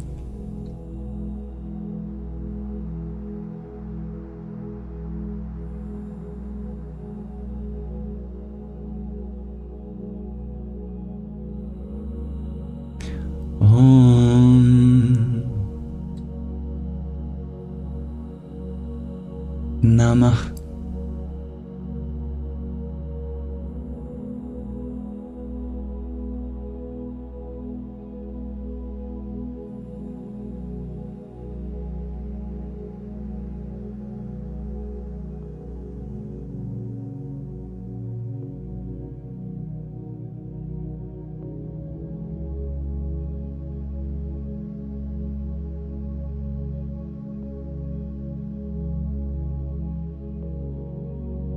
kukutaya. There it is. In Devanagari. And then transliterated into the international alphabet of Sanskrit transliteration. We have Om Namah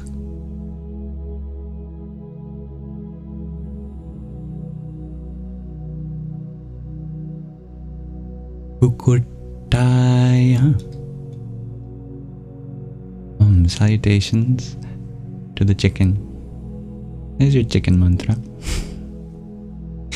Screenshot it before I minimize it.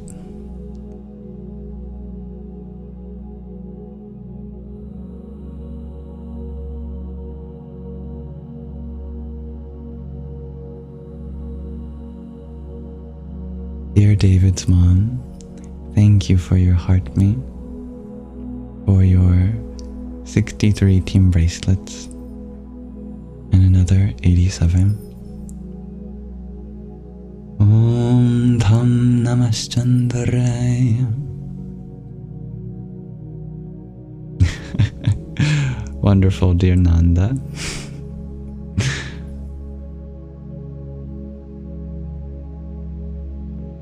Your family has chickens. It's perfect, dear Annika. I'm happy it's relevant for you.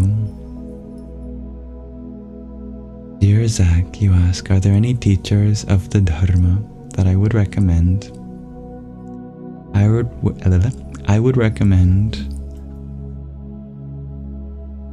any teacher that you feel genuine growth from, that you go and sit before many, and then ask yourself, afterwards, in what place am I growing the most? There are many that I look up to, and I have to pause the alarm on my phone. I can recommend Swami Taratmananda. He's a great teacher of Advaita Vedanta, for instance. Your mom had 4 chickens there, Talita. They are lovely. Dear Noisette, you ask, what's my thought on consuming meat and the suffering that it causes? Is it justifiable? All ethical questions can really be resolved by following the 5 yamas, which are ahimsa, causing the least harm; satya, being truthful, honest, transparent, vulnerable, authentic; asteya, non-stealing what isn't ours to take; aparigraha, non-hoarding of resources that aren't ours to hoard, that we deserve to distribute; and brahmacharya, non-lustfulness. There are many of these yamas that we can apply to fellow animals.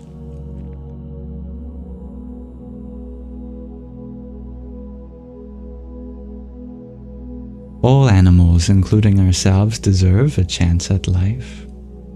However, our body has become accustomed in many cultures around the world to getting our nutrients from the flesh of animals. It is heartbreaking. If you can find a way to ensure your nutrients are met otherwise, that would be a good application of ahimsa, non-harm. If this is not possible, I understand. I know that in some contexts, there may be no other way to get your nutritional intake. Ahimsa applies for animals as it does to our body too. Personally, it took me many years to transition off of it. I didn't shock my body, and I'm grateful for how slow it took for me to transition.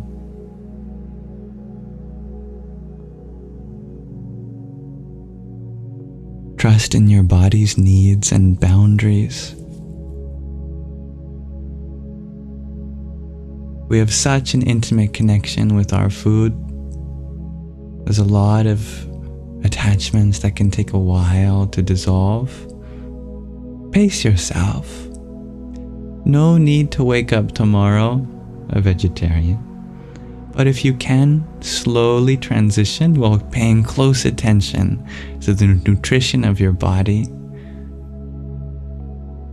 that is an excellent addition to your spiritual practice.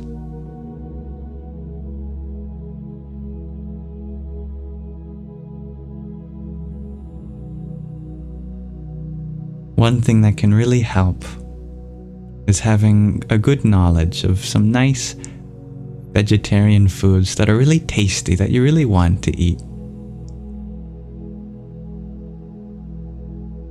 Getting a nice cookbook can really help make the difference. I don't want anyone to think that it's boring, that all you eat is just leaves, which is simply not the case.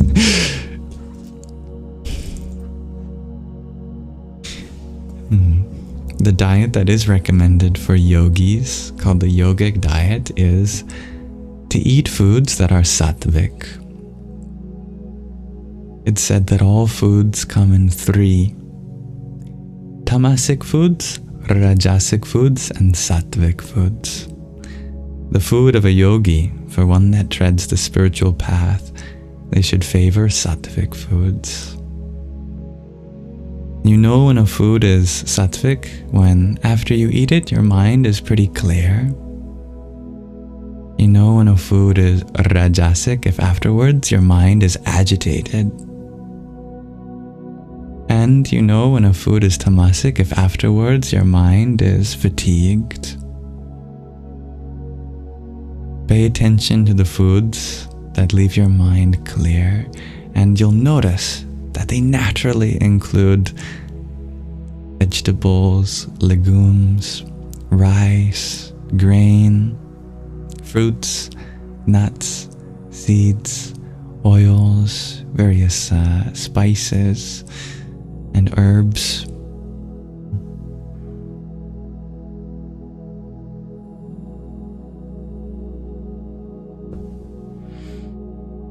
But let this be a transition that happens naturally, if you're interested. Oh, that's a great idea, dear Anna. There are a few veggie recipes on the Discord server sent by Sangis. That's true. I'm really liking the recipe section on the Discord. Many of you have sent some wonderful recipes.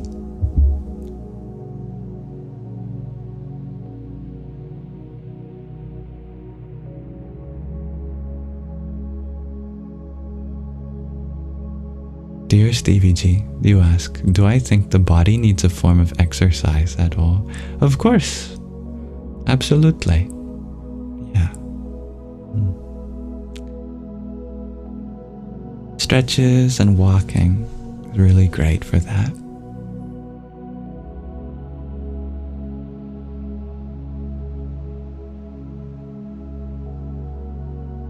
Dear Wanderer, you ask, do I still post my lives on my YouTube channel?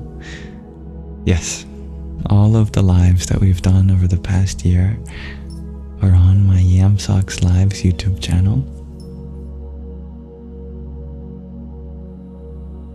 And thank you for your love, dear David's mom.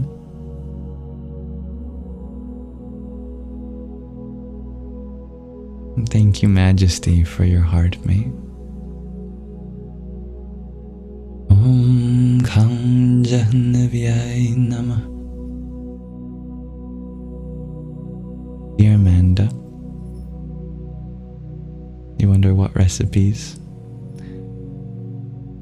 I hope you see for yourself. There's all sorts of wonderful recipes on the Discord. David's mom, you're wondering about a mantra for cats. If I'm not mistaken, the word for cat in Sanskrit is Marjana.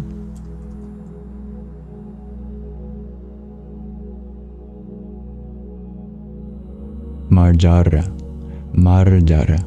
My apologies.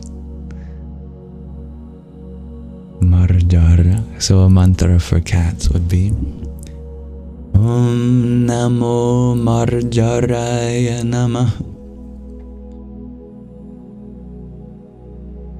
Meow Jara. You're funny, dear Shelly Belly.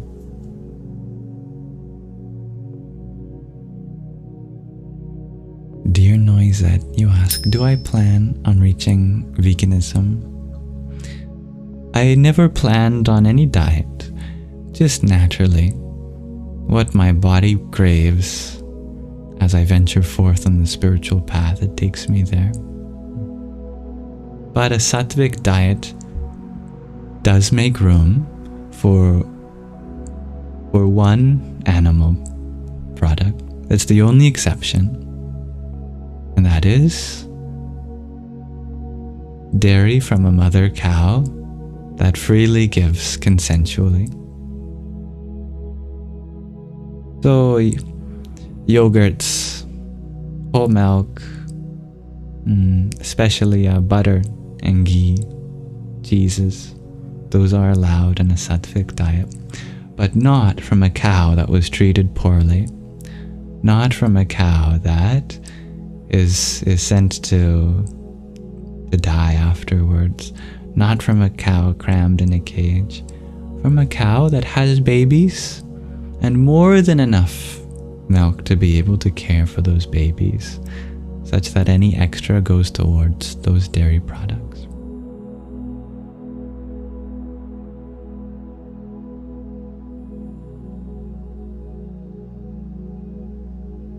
That's the one exception in a Sattvic diet. Why not eggs? Eggs are considered tamasic. After you eat an egg, you notice the quality of the mind goes down.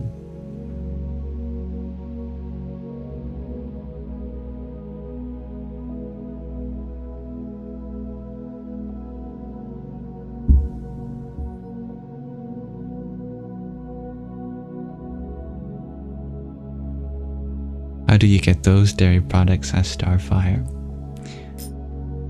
Ideally, from someplace local, from a farm, whose main point is not to be mass producing any dairy products.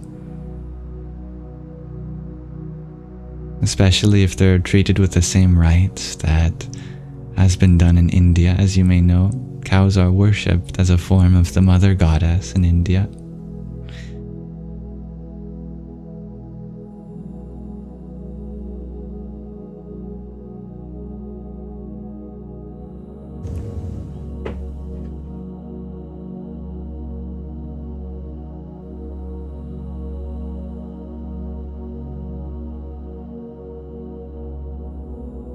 Dear Myrna, you share you don't feel consistent enough at anything. You're a bit overwhelmed. I'm sorry to hear that, dear Myrna. It's okay that you're not consistent in the way that you want to be. Sometimes being hard on ourselves is the true source of our inconsistency, because if we strive for perfection, then we become afraid at not being consistent. And you'd rather stop than do a half job, you know? You'd rather give it your all or not at all. And so when you feel like you can't give it your all, then you become inconsistent. But paradoxically, if you forgive yourself every time you don't give it your all, you allow yourself to have breaks and those days where you just can't be productive. That is precisely the foundation you need in order to return with added enthusiasm next time. The more you allow yourself to be inconsistent in the short term, the more consistent you'll be in the long term.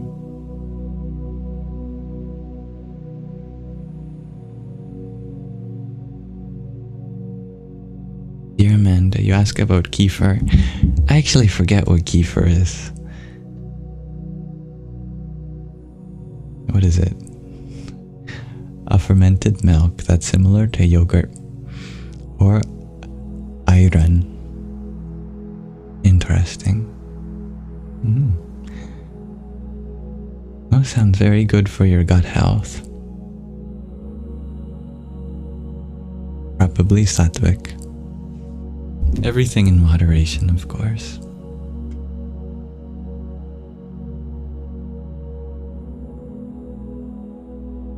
Dear Nanda, you share, I look like a spiritual Jack Sparrow.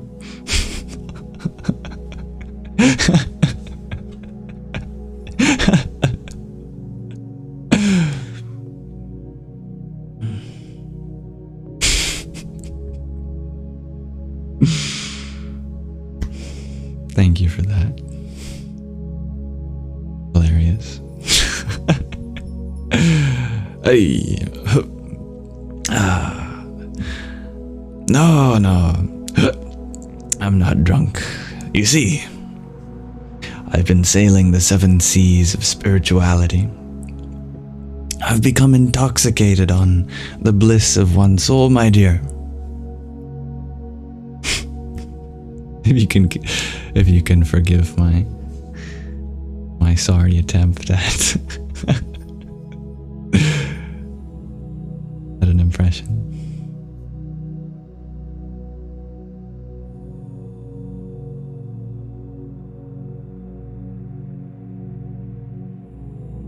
Hello, dear Mars. You share that your 17-year-old sister passed on the 3rd and is now in donation surgery. Thank you for updating me, dear Mars. I know that's not exactly happy news, but I'm grateful that we did get a chance to pray for your sister. And her body is being put to good use. The life that's still there is going to live on in others, hopefully, in many more ways than one. I wish you time of healing, of grieving, allowing yourself of your feelings, and I'm here for you. I'm happy to hold space for you and your sister. May she continue to live on, not just in her selfless donation of the body that she had been taking care of for Mother Earth, but in spirit, in love, in lessons, in smiles, in humor.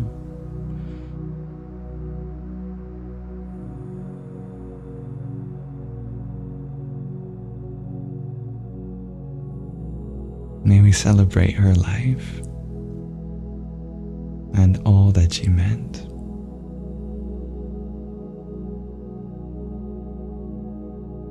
And may we have trust that her soul, her consciousness, her energy, whatever you prefer, is being invited to another part of this universe, which she has taken up graciously in order to share her love in the next best way.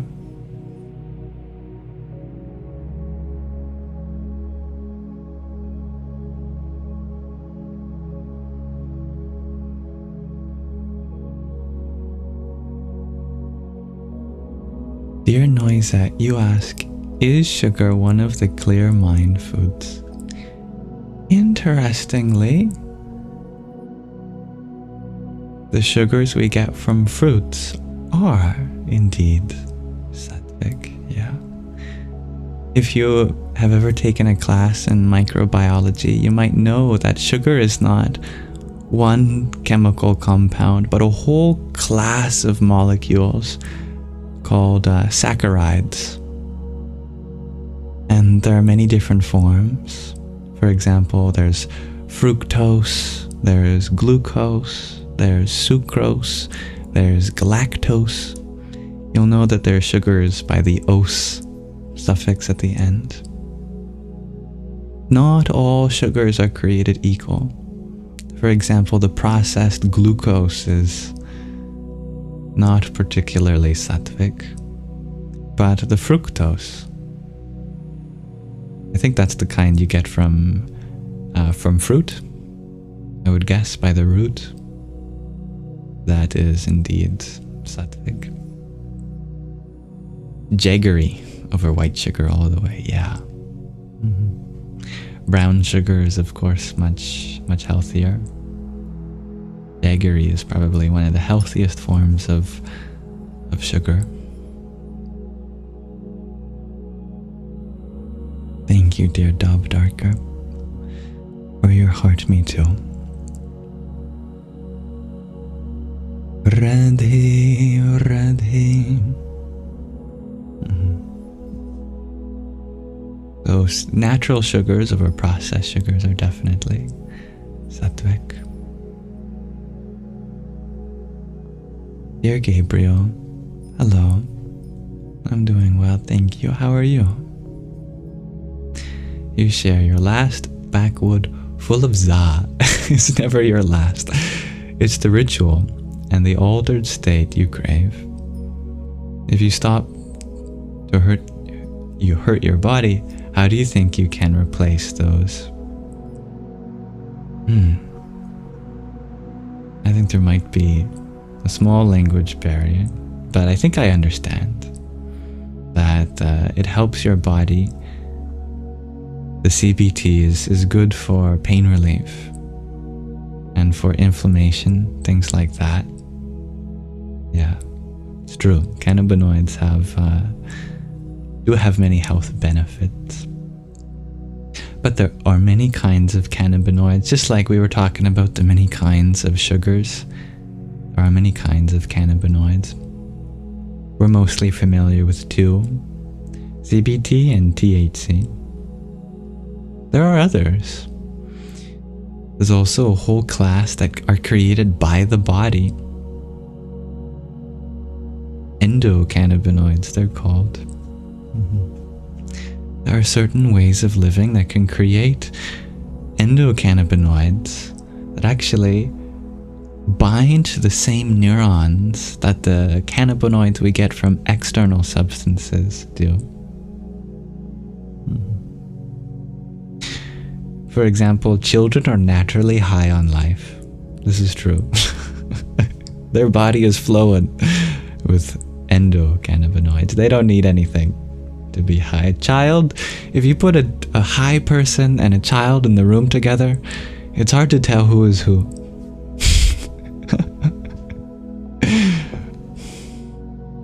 They naturally get along. If you want to still take care of your body, then I would recommend cannabis that's higher in CBD rather than THC, which is a psychoactive chemical. It can lead to things like anxiety, panic attacks, and altered heart rates, things like that. It can also lead to very high revelations, but a good spiritual practice can supplement that. You can even get forms of cannabis that has the THC removed. So it's just CBD oils and things like that. So your body still benefits from that part. That's usually medicinal marijuana.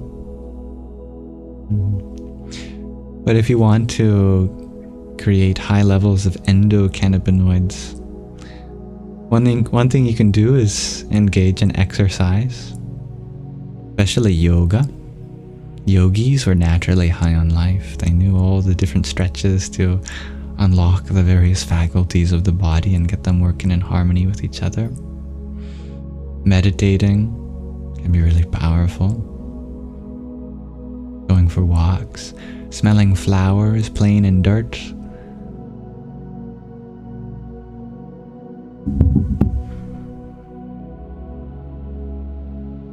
I wonder what other ways there are.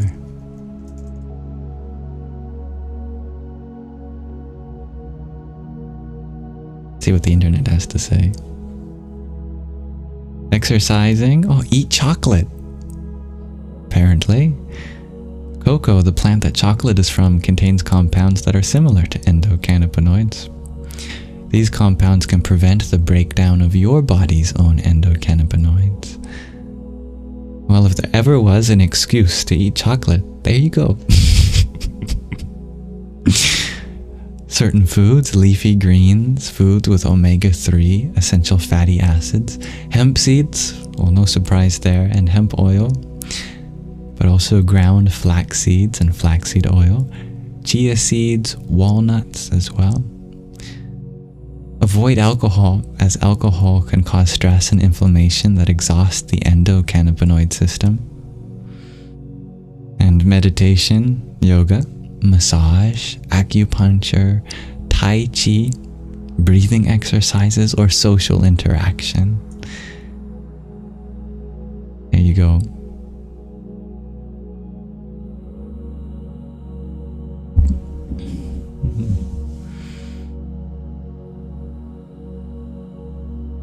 I hope that's helpful. You just ate a little bit of chocolate, Don Suela. Well, slow down on the cannabinoids, dear Don Suela. You're so high. Earth to Don Suela, come on, hello. You're way up there now, aren't you?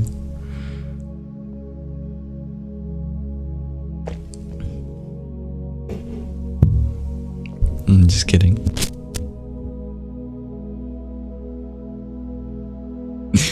Thank you, dear Roxy, for the heart me you had sent.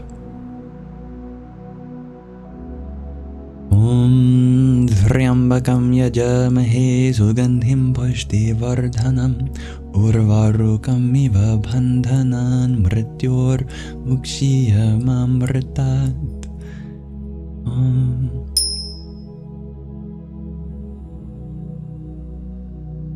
It sounds like you're very in touch with your body, dear Gabriel.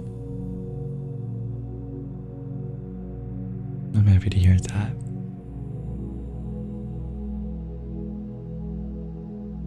And thank you, dear Patricia.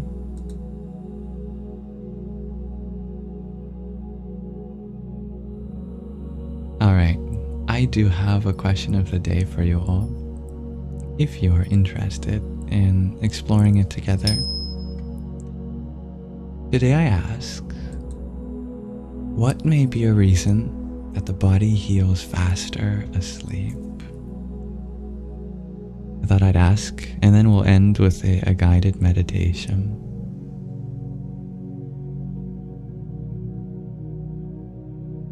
I believe you already are, dear Gabriel.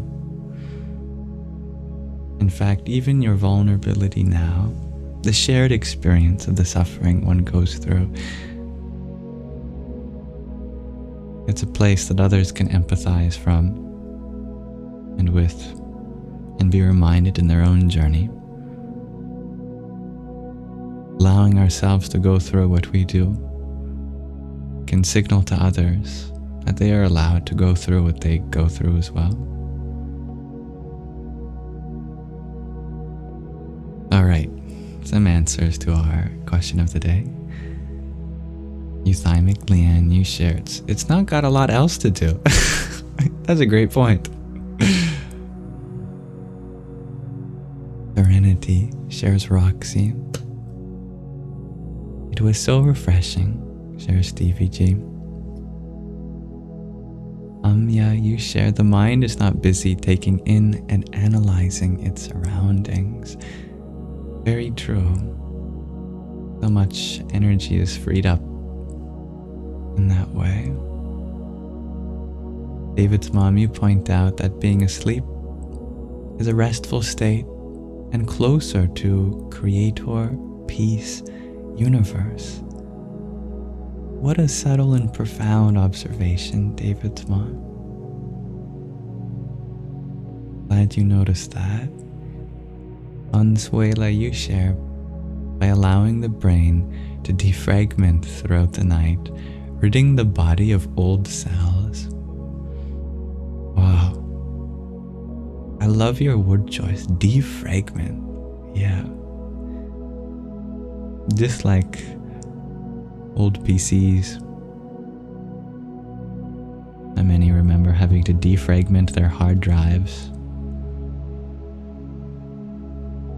Less resistance from the conscious mind, shares Patricia. Truth in that.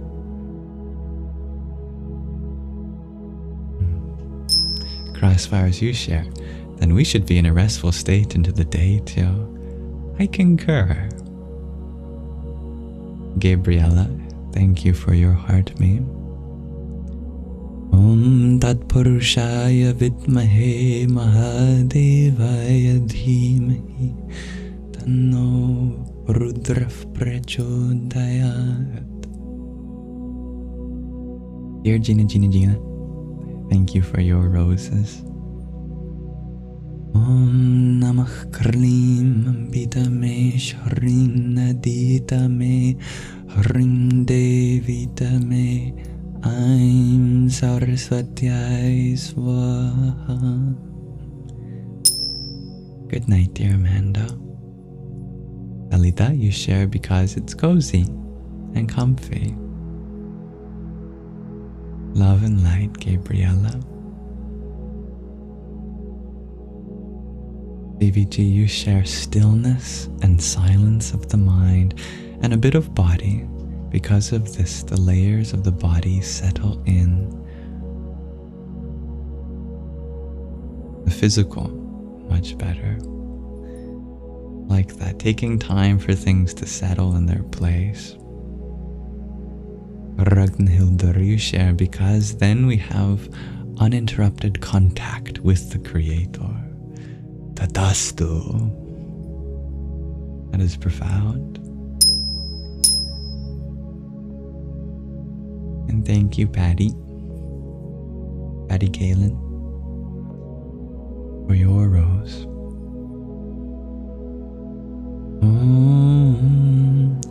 Aghorebhyo Gorebhyo Aghora Ghore Dharebhya Sarvatash Sarva Sarvebhyo Namaste Rudra Rupebhya. So many beautiful answers. I concur, dear Linda Lovey. It's a Control-Alt-Delete, shares David's mom. I love that. Yeah. Well, as you share, when you lay down, your heart and mind are at the same height, then they cooperate best. Oh, how poetic. That's beautiful. Thank you for that. Dear Jen, you wondered, do I see your answer? Let me double check to see if I missed it.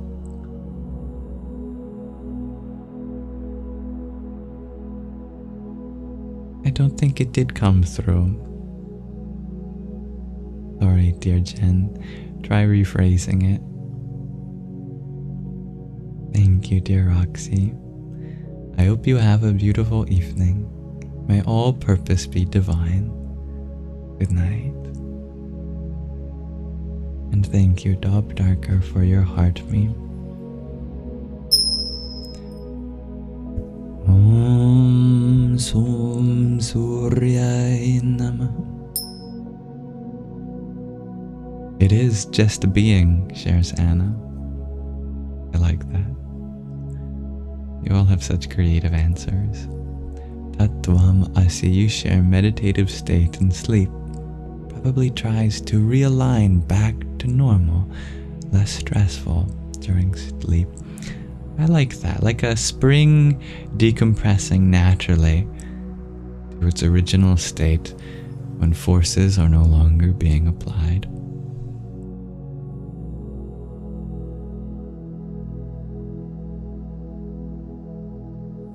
Dear David, you ask, are there different levels of enlightenment? Oh, I think my bells agree with you. I didn't mean to ring them. Are there different levels of enlightenment? Some force is really saying yes through my bells. I'm really not trying to ding them against each other. There is only enlightenment.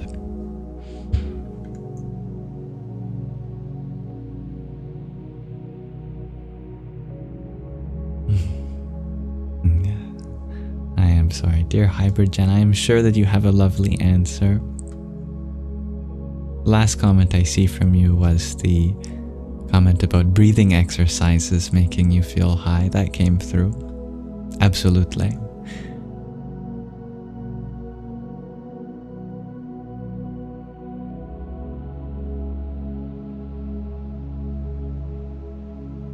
Dear Myrna, you share, if you take one Panadol for your migraine and sleep, you will heal faster. The body would be concentrated on healing, allowing the mind to go to the other side. As directed by a physician, as a doctor. If it works for you, I'm very happy to hear that.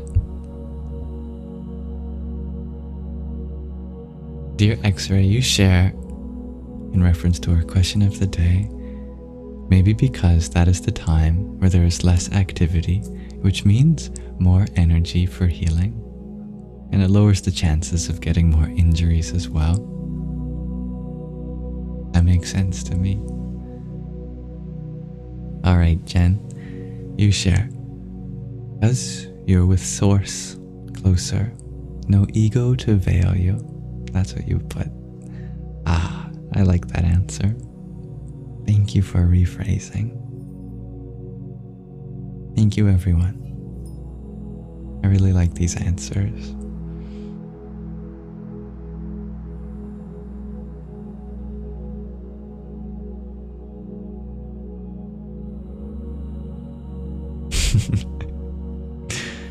Tatuamasi, you ask, does the body always heal while sleeping? Is it the active sleep or REM sleep that helps? It's the deepest part of sleep that I think scientists have discovered that the greatest healing takes place. And of course, our body is always engaged in healing. But in deep sleep, it is the most effective time for that healing to take place. And Stevie G, you share this beautiful thing about meditation is the healing is more potent because of that stillness. I like that.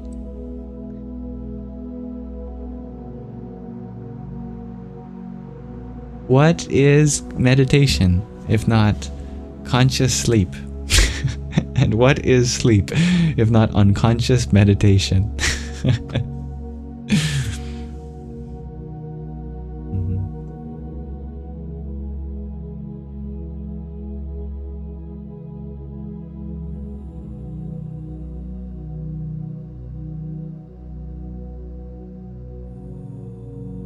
All right.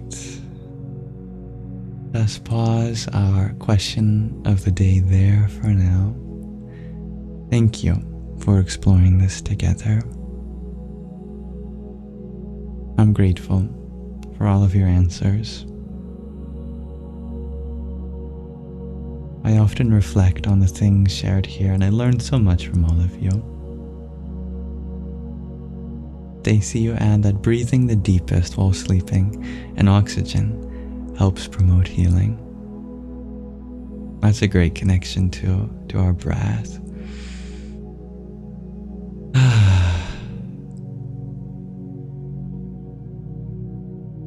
Our cells get time to rest. I like that, Gail.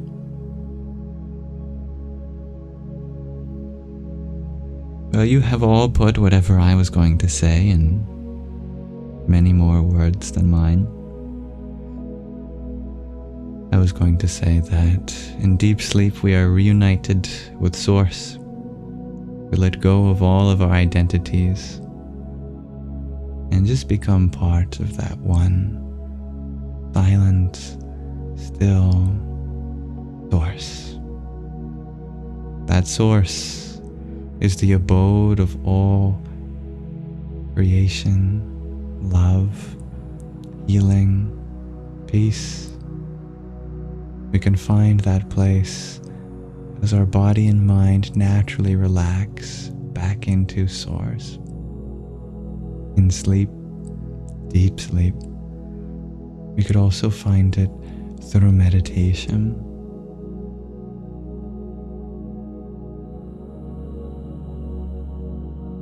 I like your question, dear Gail.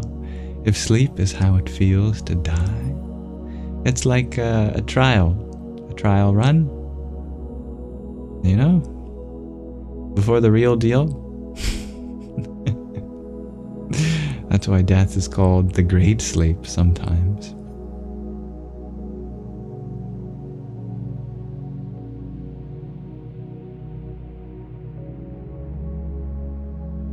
There are many analogies we can draw for sure. Just like how we can make parallels between the waking state and birth. And it's all a cycle.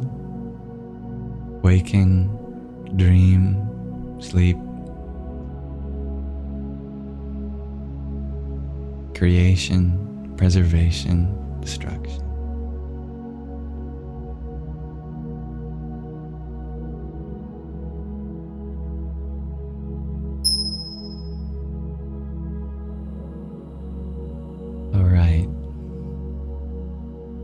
We'd like to transition now from our Manana to our Nididhyasana, from the portion of the life dedicated to Q&A to the portion dedicated to meditation.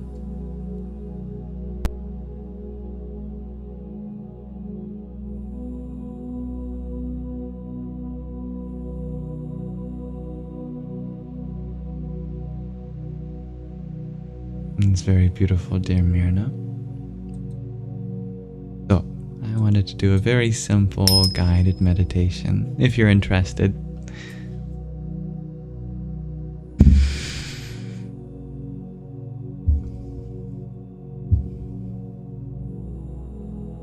Thank you, dear Tan, how you for your heart mate. Om Ishana Sarva Vidyanam Ishvara Sarva Bhutanam Brahma Dipati Brahmano Dipatir Brahma Shivo Meyastu Sada Shiva Om. And thank you for your finger heart. Dear Usha and your Rosa. Om Sadhyo Jatam Prapadyami Sadhyo Jataya Vai Namo Namah Bhave Bhave Nati Bhave Bhavaswamam Bhavod Bhavaya Namah. Welcome, dear Isaac and Candle. Thank you, Candle, for your heart mate. Om Vamadevaya Namo Jishtaya Namah Shrishtaya Namah Namo Rudraya Namah Kalaya Namah Kalavikarnaya Namo Balaya Namo Balavikarnaya Namo Balapramatanaya Nama Sarva Bhuta Damanaya Namo Manon Manaya Namaha.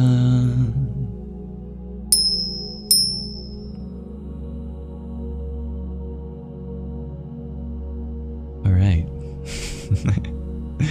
We've done all of the Pancha Brahma mantras.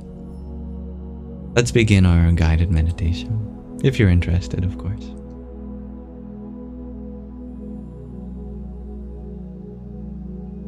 Choose a position that's simultaneously comfortable for you, as well as one that can keep your awareness centered and alert without drifting off.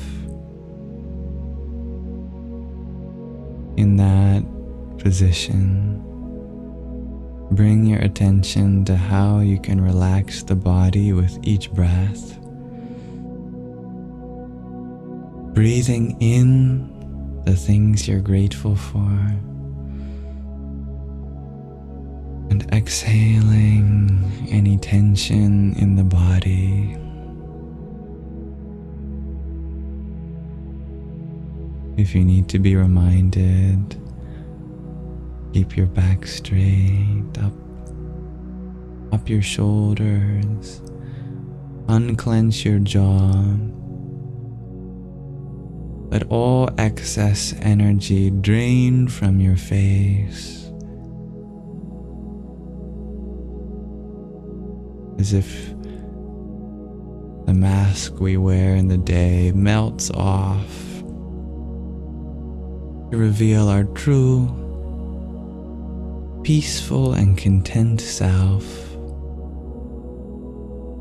Curl the corner of your lips just slightly, reflecting your inner relaxed and content nature. Drop any tension in your abdomen. Make deep tummy breaths.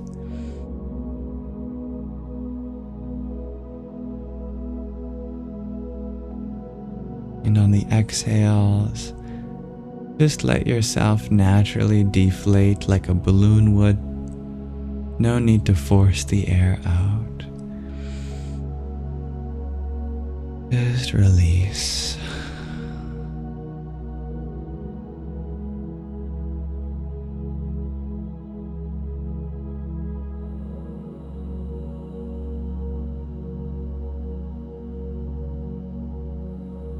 Feel your heartbeat. It's a reminder of love, of peace, life.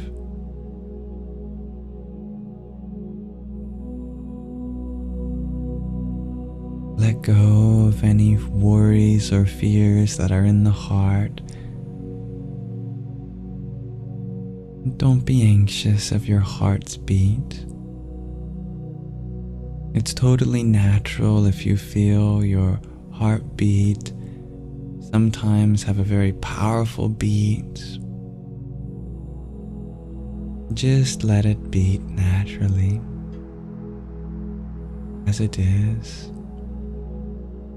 If you were feeling a bit anxious earlier, it might be a little high, and that's okay. As you meditate, your heartbeat will naturally slow as you make your breathing smooth, deep, round,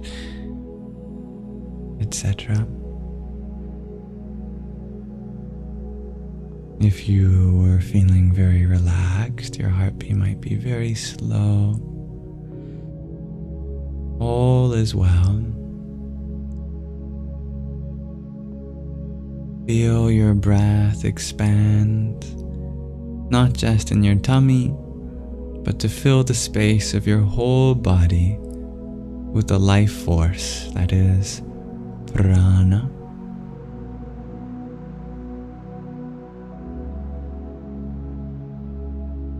If you think about the connection between your breath and your consciousness, if you hold your breath, even for a few minutes, not now, what will happen? You will lose consciousness of the world. But what are you breathing in? You are breathing in life. You are breathing in the world. You are breathing in light of consciousness. Without that breath, there would be no awareness of this world. Breath is the engine of life, whipping up all of these scenes with sounds, with sights, with tastes and smells and feelings. That is why the breath is a metaphor for spirit.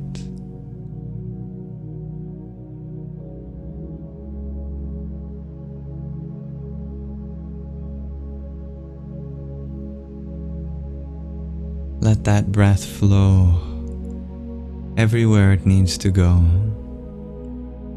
in and out of the body. As you breathe, feel that prana, that awareness, move up and down the spine. As you breathe in and the air goes down into your lungs, feel energy go down your spine like a trickle of water. And when you breathe out and the air comes up out of our chest, feel that energy go up the spine, just like the tingling sensation you sometimes feel when you yawn or sneeze, or when you get shivers up and down your spine. That is the prana, and you wash away all of the associations we have in that part of our nervous system.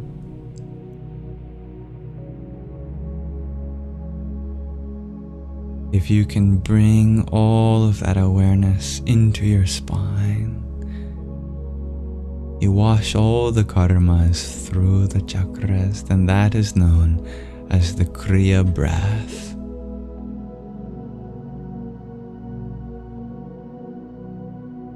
Each complete Kriya breath can simulate one whole year of spiritual evolution as it would take place naturally. Feel the whole solar system inside you, that you take the whole world up and down your spine as if it were revolving around an inner star, your inner sun.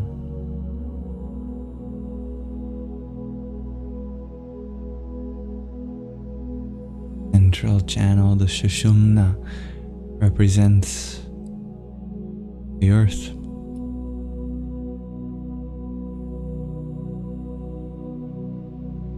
Burloka, wrapping around the spine are the sun and moon principles, the Ida and Pingala nadis, Surya and Chandra, and they meet at the third eye. You may notice two complementary colors swirling around your inner eye. It may be a kind of violet with a kind of green, or it may be a red with a kind of cyan. It may be a kind of yellow with a kind of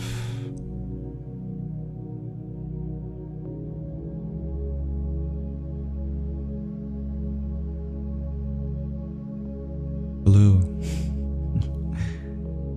Took me a second to remember my complementary colors. Or it may be some other complement of colors. When you see those two colors swirling, continue to bring that energy up and down the spine, and you may see a bright light. That is the Sushumna, opening the crown, the Sahasrara chakra, the 1,000-petaled lotus, blazing with the brilliant light of 1,000 suns. You uncover that inner illuminator, that which illuminates your dreams and imaginations, even with your eyes closed.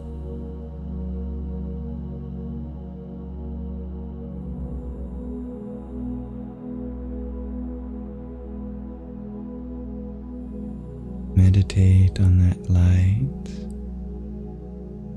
Dissolve into that as the pure light of your awareness, Chaitanya.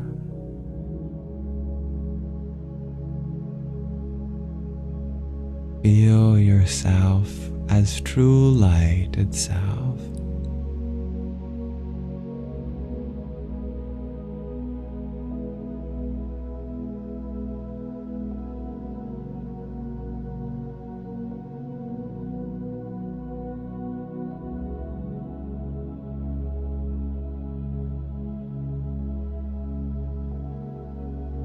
You are the light that illuminates this world.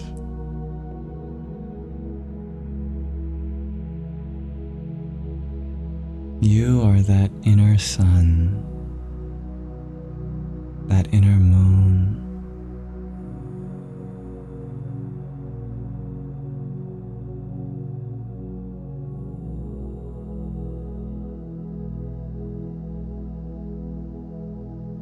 Within you is the light of the entire world.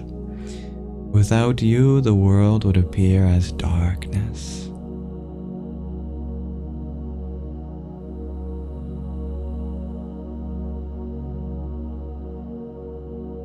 That pure Satchit Ananda Atma, pure self, of the bliss of the truth of consciousness, Tvam Asi, that thou art.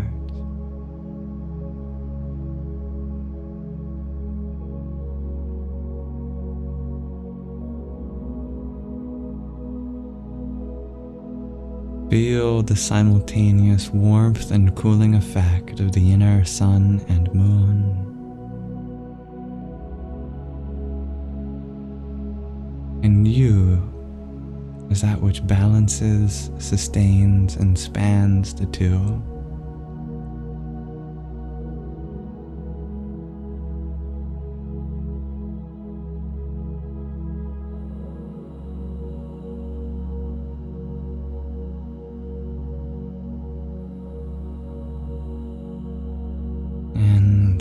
We'll do 3 ohms, and then we'll end our meditation. First one.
And if you had your eyes closed, you can rub your hands together until they are warm.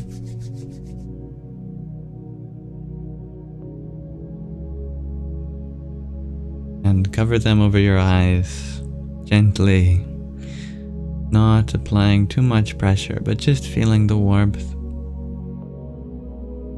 Rubbing them very carefully. Blink a few times and open them.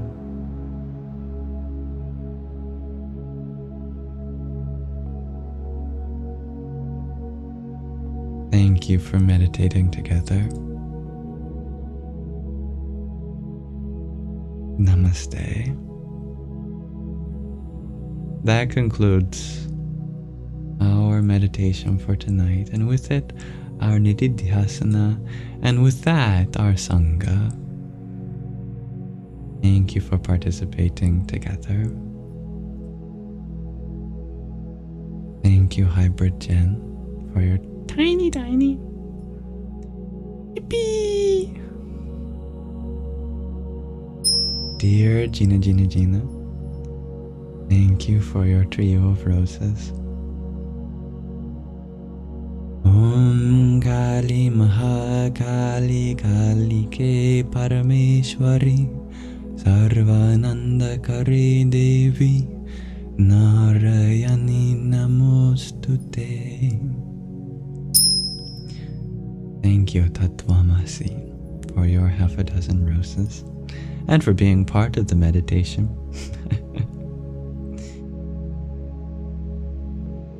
Om Narayanaya Vidmahe Vasudevaya Dhimahi Tanno Vishnu Prachodayat.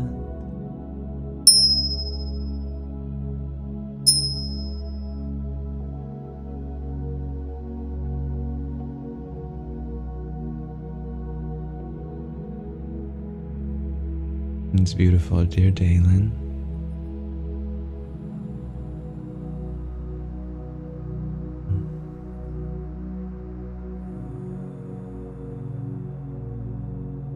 Thank you, dear Dansuela. Thank you, Nanda. Om Namo Narayanaya Bhagwan. Thank you, dear Miananda. Namaste, dear Anna. Thank you for being here, dear Cody Jane. May this live stream be an offering to the divinity within you. Om Asato Ma Satgamaya Tamaso Ma Jyotirgamaya Mrityorma Mritangamaya. Om Shanti Shanti Shanti. Om. Lead us from the unreal to the real, from darkness to the light, from death to deathlessness. Om. May there be peace in us. May there be peace in our environment, and may there be peace in the forces that act on us. Om. Namaste, dear Stevie G. Good night. Hello, dear Jeffrey. And dear health and wellness. Much love to you. Thank you, beloved community. Thank you to my lovely moderators for helping keep the peace.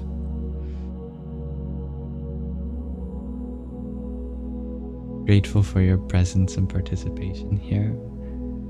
If there's any way in which I can hold more space for you next time, if there's any way in which I can create a more inclusive environment for you,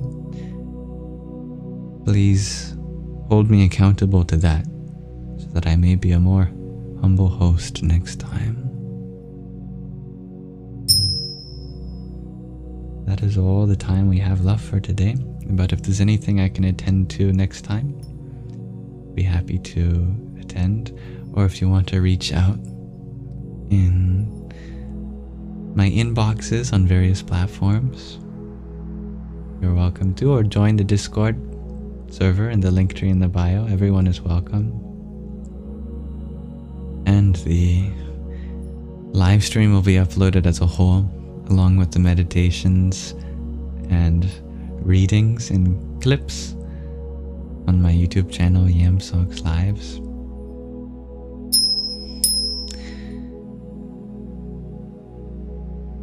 Especially if you want to listen to the last part of Moksha, since we finished this book today, and we'll be beginning another book next time.